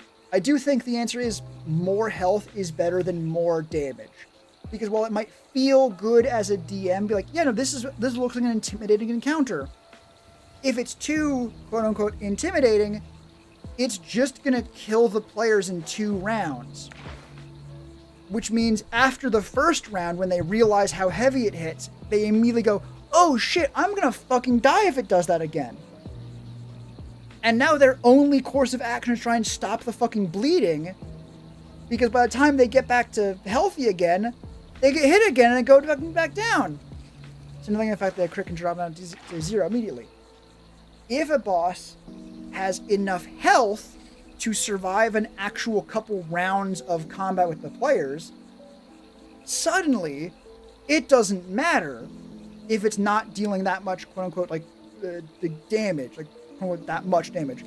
Because if 2d8 damage on like the wizard and the bard and the fucking like a backline, I don't know if I kind of like it, like D and someone else, what the fuck are they talking about?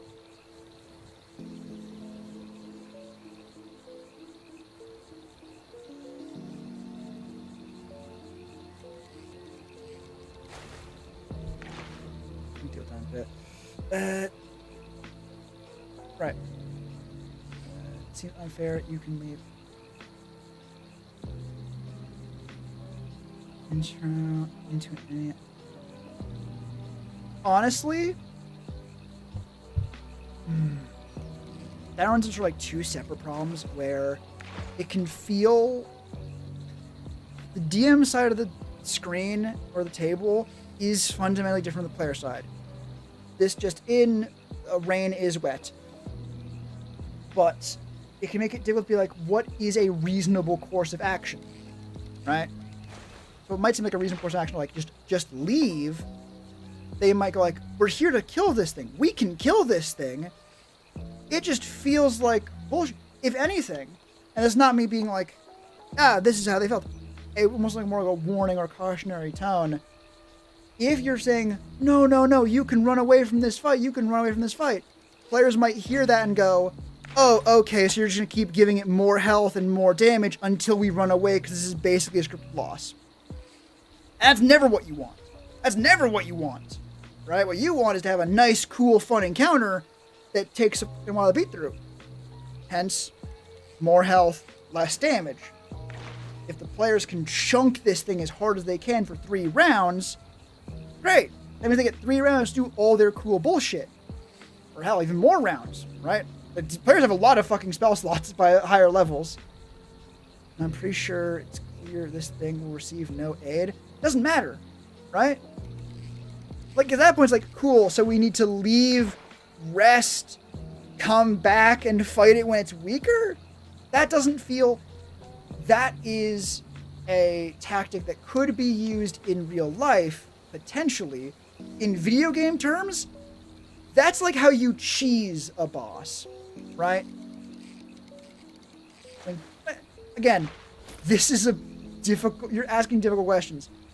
Again, I do think the answer of more health so it can last longer in a fight with the players so they can hit it really hard and not have it just immediately die is the better way, because then at that point every encounter is either the players go first and kill it, or the monster goes first and kills them.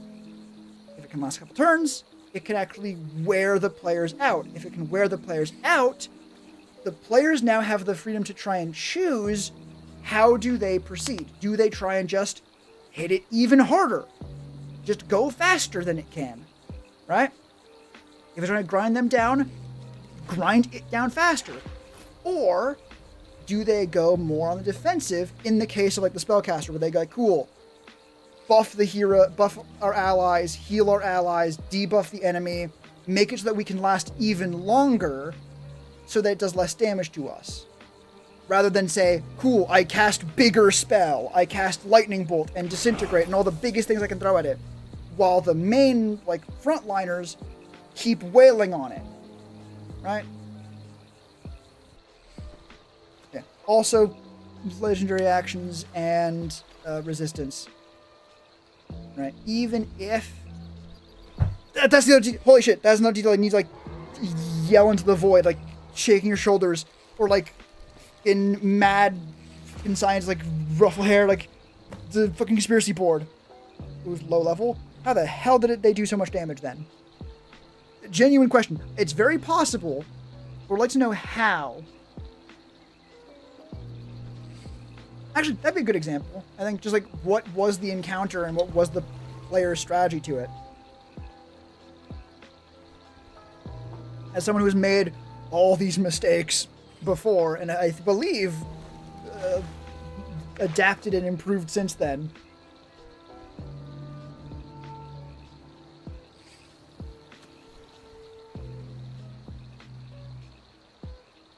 There's so many different fucking parts. Don't know how a group on level 5 did 50 damage to minions and then surrounded somehow chunk. What are your... So you say under level 5. They are not level 5. What are the players' like, classes? And did you give them magic items? Did you give them bullshit? I'm talking like magic items, a level 1 feat. Does under level 5 mean level 4? Because level 4 could mean some shit. Did they get crits? I'm now actually trying to like autopsy this with you.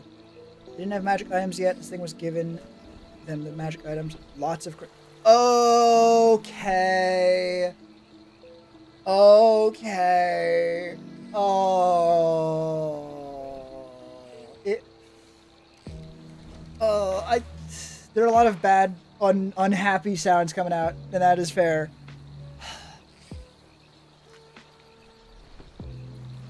I'll be honest with you, boss, and this is gonna kind of suck. Shit, sometimes that happens in D&D. The rules as written, if players get a lot of crits, which can definitely fucking happen, right? That can happen, especially on one round. If they got a lot of crits on round 1, did that suck? Both things can be true. It can be true that it was just bad luck. No one did anything wrong. The encounter was good. It was just... If you tried to account for that, it would just either be, actually, fuck you, no, you didn't get a crit. Fuck you, fuck you, fuck you, shut up, shut up, shut up. Or it means that every encounter that doesn't get a crit just fucking beats the players to death. And it can also still suck. It can still feel bad. Right? It can feel bad for that. But that is the game we play. It's not... Yeah, with crits.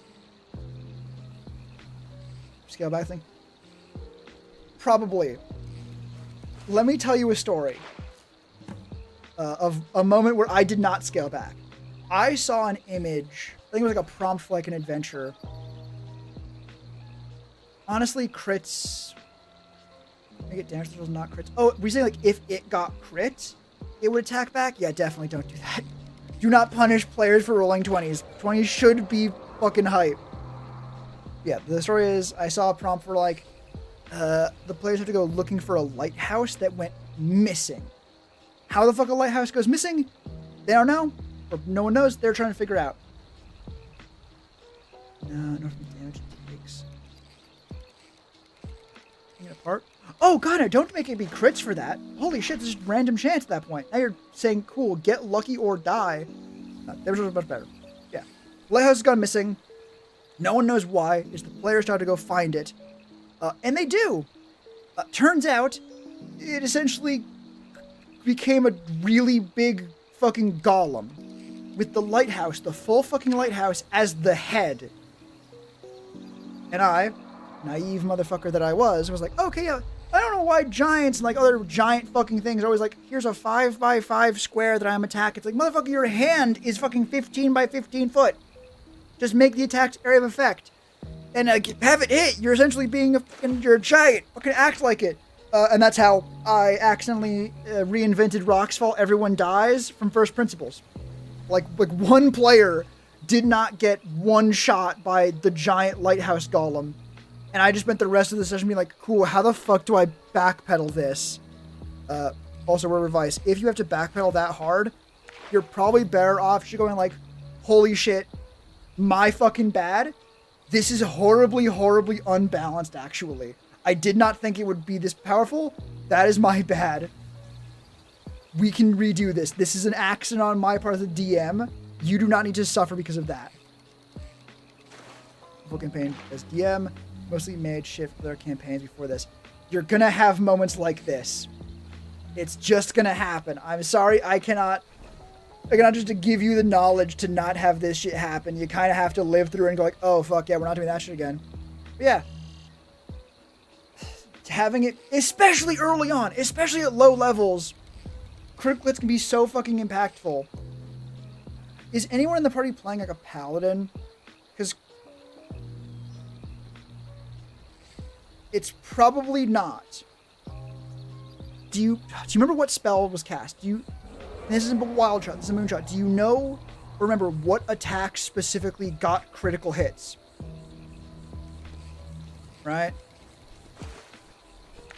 Because there are some, I need to preface, very easy and understandable mistakes to make that could have contributed to this. Those spells monk up multiple crits on their multi-attack. Okay. Are you using the new monk that has D6 attacks or D4 attacks? I'm assuming they used Flurry of Blows, did the whole fucking 9 yards.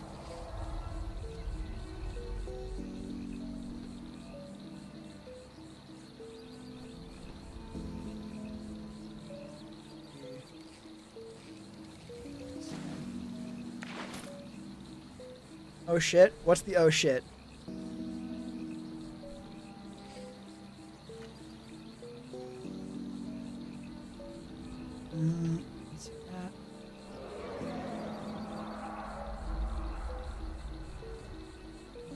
I still don't have his damn character sheet. That would be recommended. But even still, like I gotta ask, are you running new monk? Do you know? Is that a thing that would be established? If so, I'm going to assume it is new monk. Output 6 plus 2d6 from that. You said monk? Fair enough. Let's be clear on something. New monk is good. I would recommend you use new monk. I would recommend you use new monk very heavily.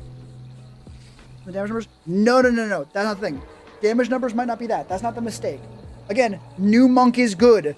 Let's be clear, the old monk's whole shtick was like, yeah, you get to attack with arm strikes. Attacking with arm strikes is not a buff, it is flavor. New monk is good. I made an assumption. What if we do instead?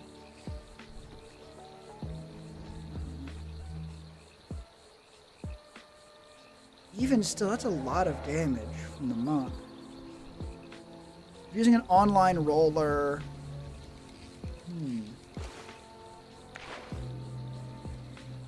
I would check, like make sure you know. Make sure I get the character sheet from him. This can't go on. Oh yeah, no, you should have the character sheet just so you know what your players can do, right? Not even like a matter like, I think you might be fucking like have shit on your sheet you shouldn't have. Just so you're aware of what they can do, right? You can't make a puzzle for a player that has like, I don't know, water walking if they don't have water walking, right? Or you don't know they have water walking or water breathing.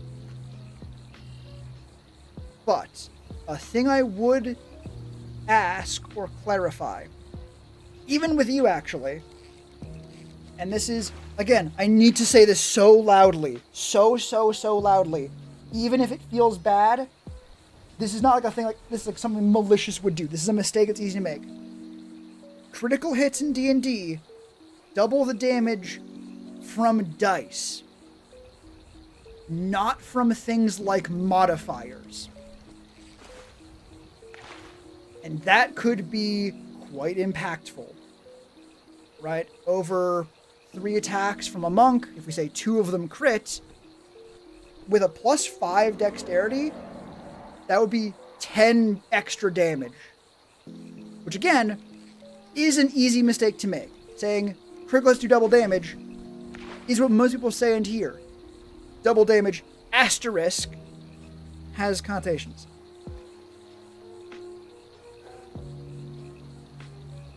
Yeah. It can feel... It's one of the things about collaborative games. I understand. People can very easily make mistakes, and that is not a problem, per se. Where it is not like... It does not have to be like, oh man, how dare they? It's like, shit happens, man. Shit happens. Like, you count a modifier twice when you don't need to, you do a thing differently. It sucks. It sucks this time especially.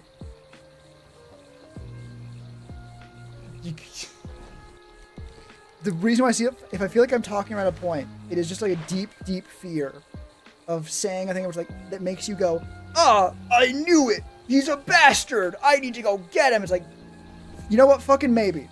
Right? I cannot say this with like confidence, like it's definitely not. It probably isn't.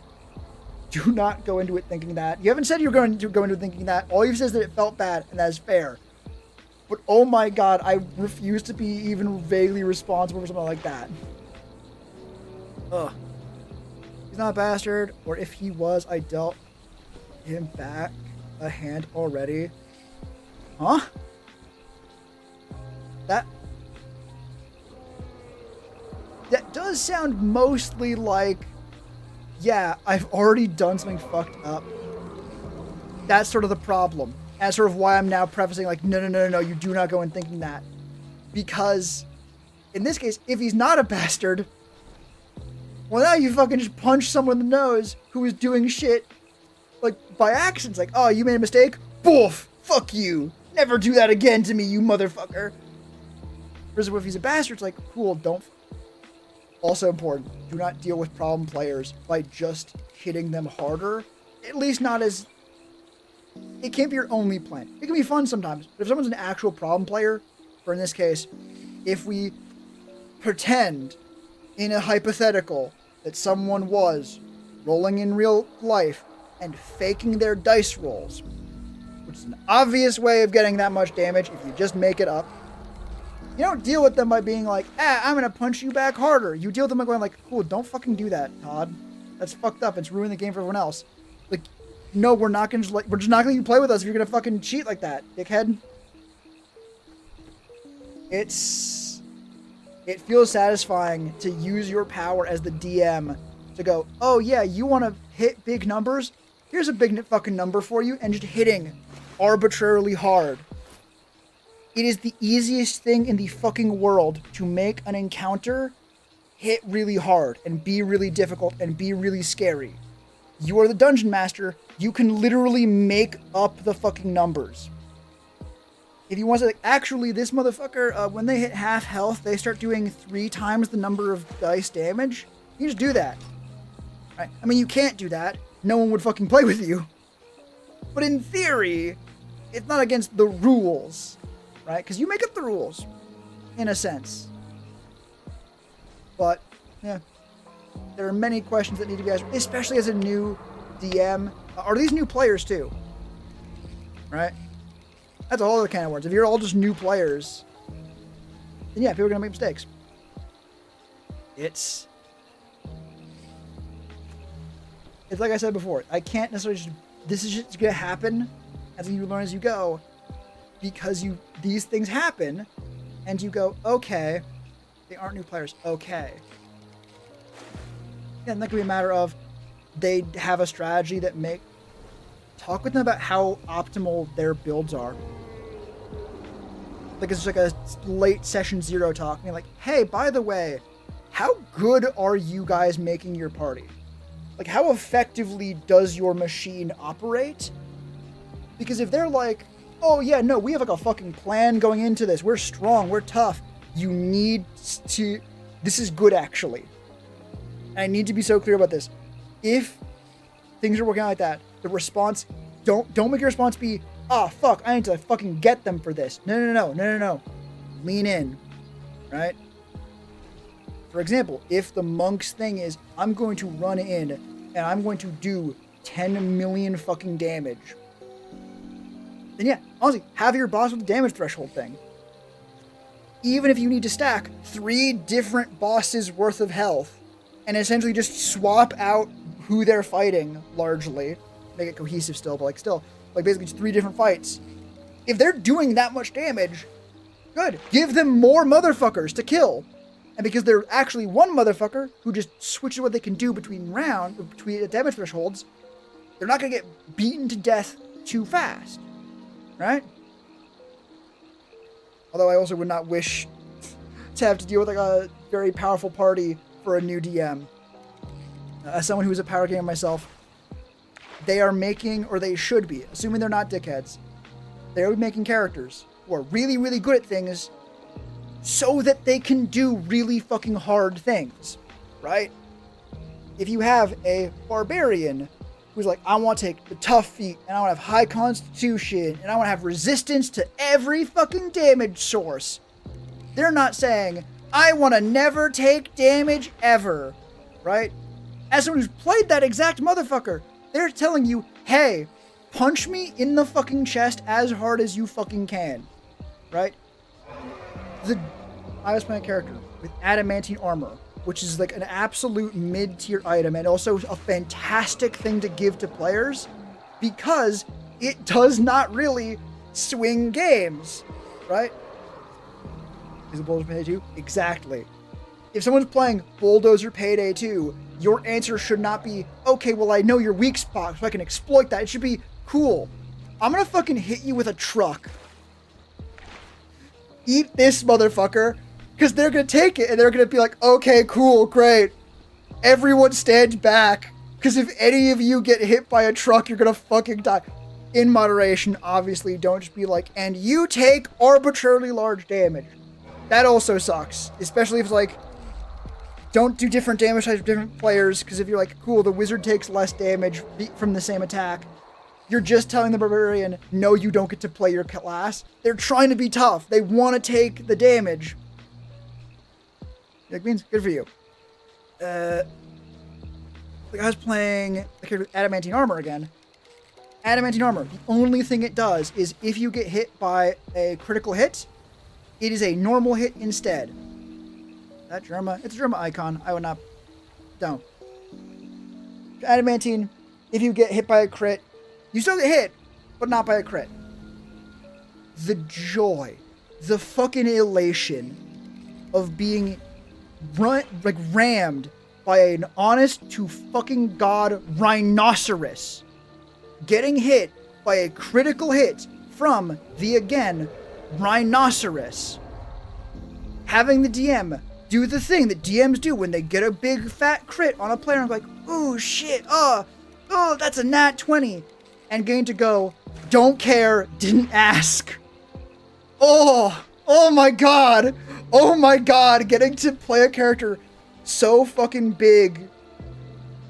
Motherfucker, do you not know what a fucking rhinoceros is? The character is so fucking big and tanky that you get to look at a crit from a fucking charging rhinoceros and go, okay, and? Amazing. Oh my god, it's amazing. Was it a lot of damage? Yes. But I was playing a character who was meant to take a lot of fucking damage. Right?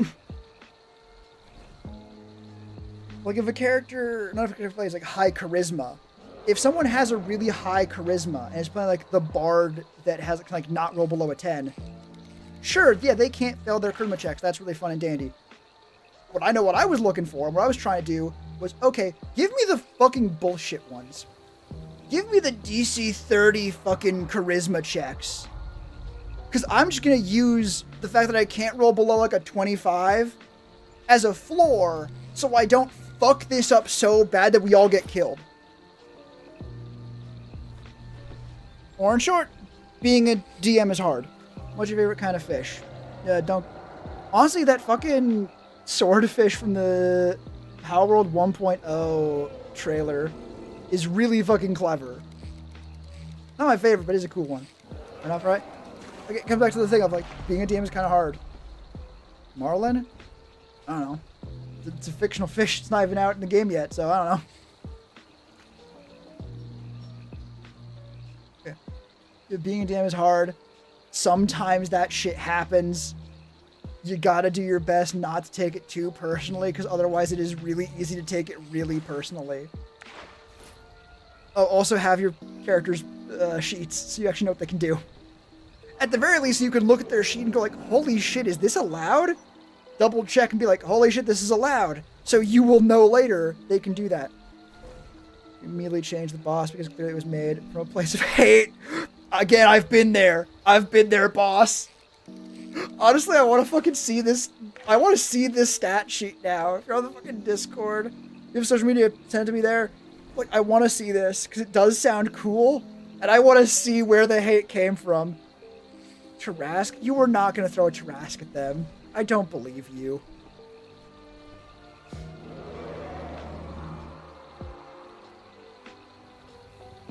Tarrasque is the meme answer for giant, scary, fucking evil creatures. And that is the common hate monster. Yeah, honestly, not particularly great at it, at least as it was. It's like the generic, I want to summon a monster that just fucking kills you. What's a monster that everyone knows will just fucking kill you, actually, and you shouldn't bother fighting? The Tarrasque. Like, its reputation is more well-known than its actual number. What does it even fucking do? Oh, actually, no, it has, like, the carapace thing, isn't it? Yeah, like, Swallow is kind of fucked up. Yeah, reflective carapace, magic resistance. Anytime the Tarrasque is targeted by a magic missile spell, a line spell, or a spell that requires a ranged attack roll, roll a d6. On a 1 to 5, the Tarrasque is unaffected. On a 6, it is reflected. This does also mean that any attack that's an area of effect, not a line, so Fireball. I think it's immune to fire damage. But like, it's immune to fire damage, not Fireball. But like, I think the example I know is like Acid Splash is a cantrip that has a good looking health bar, but the rest is too much. Yeah. Again, I once fucking threw a literal fucking lighthouse at my fucking players. You are treading well-worn ground. I am happy / hopeful that I was able to advise against this course of action before you had to learn that lesson the hard way.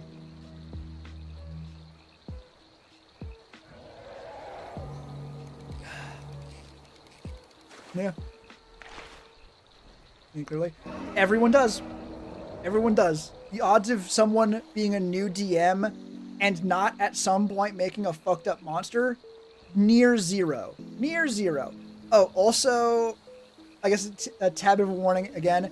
Some conditions are basically the same thing. For me, that was like a Gorgon, like a Medusa, and Petrify. Anything that can be like, cool, here's a saving throw. Either you make this, or you die, or you don't get your next fucking turn, can suck. Right? Things like poison, which mean you have disadvantage on all your shit, feels bad.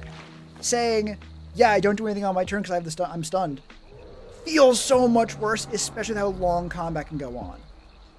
It's not that you can't use it ever. It can never be used. Things like Dominate Person are not for fucking DMs outside of very specific circumstances.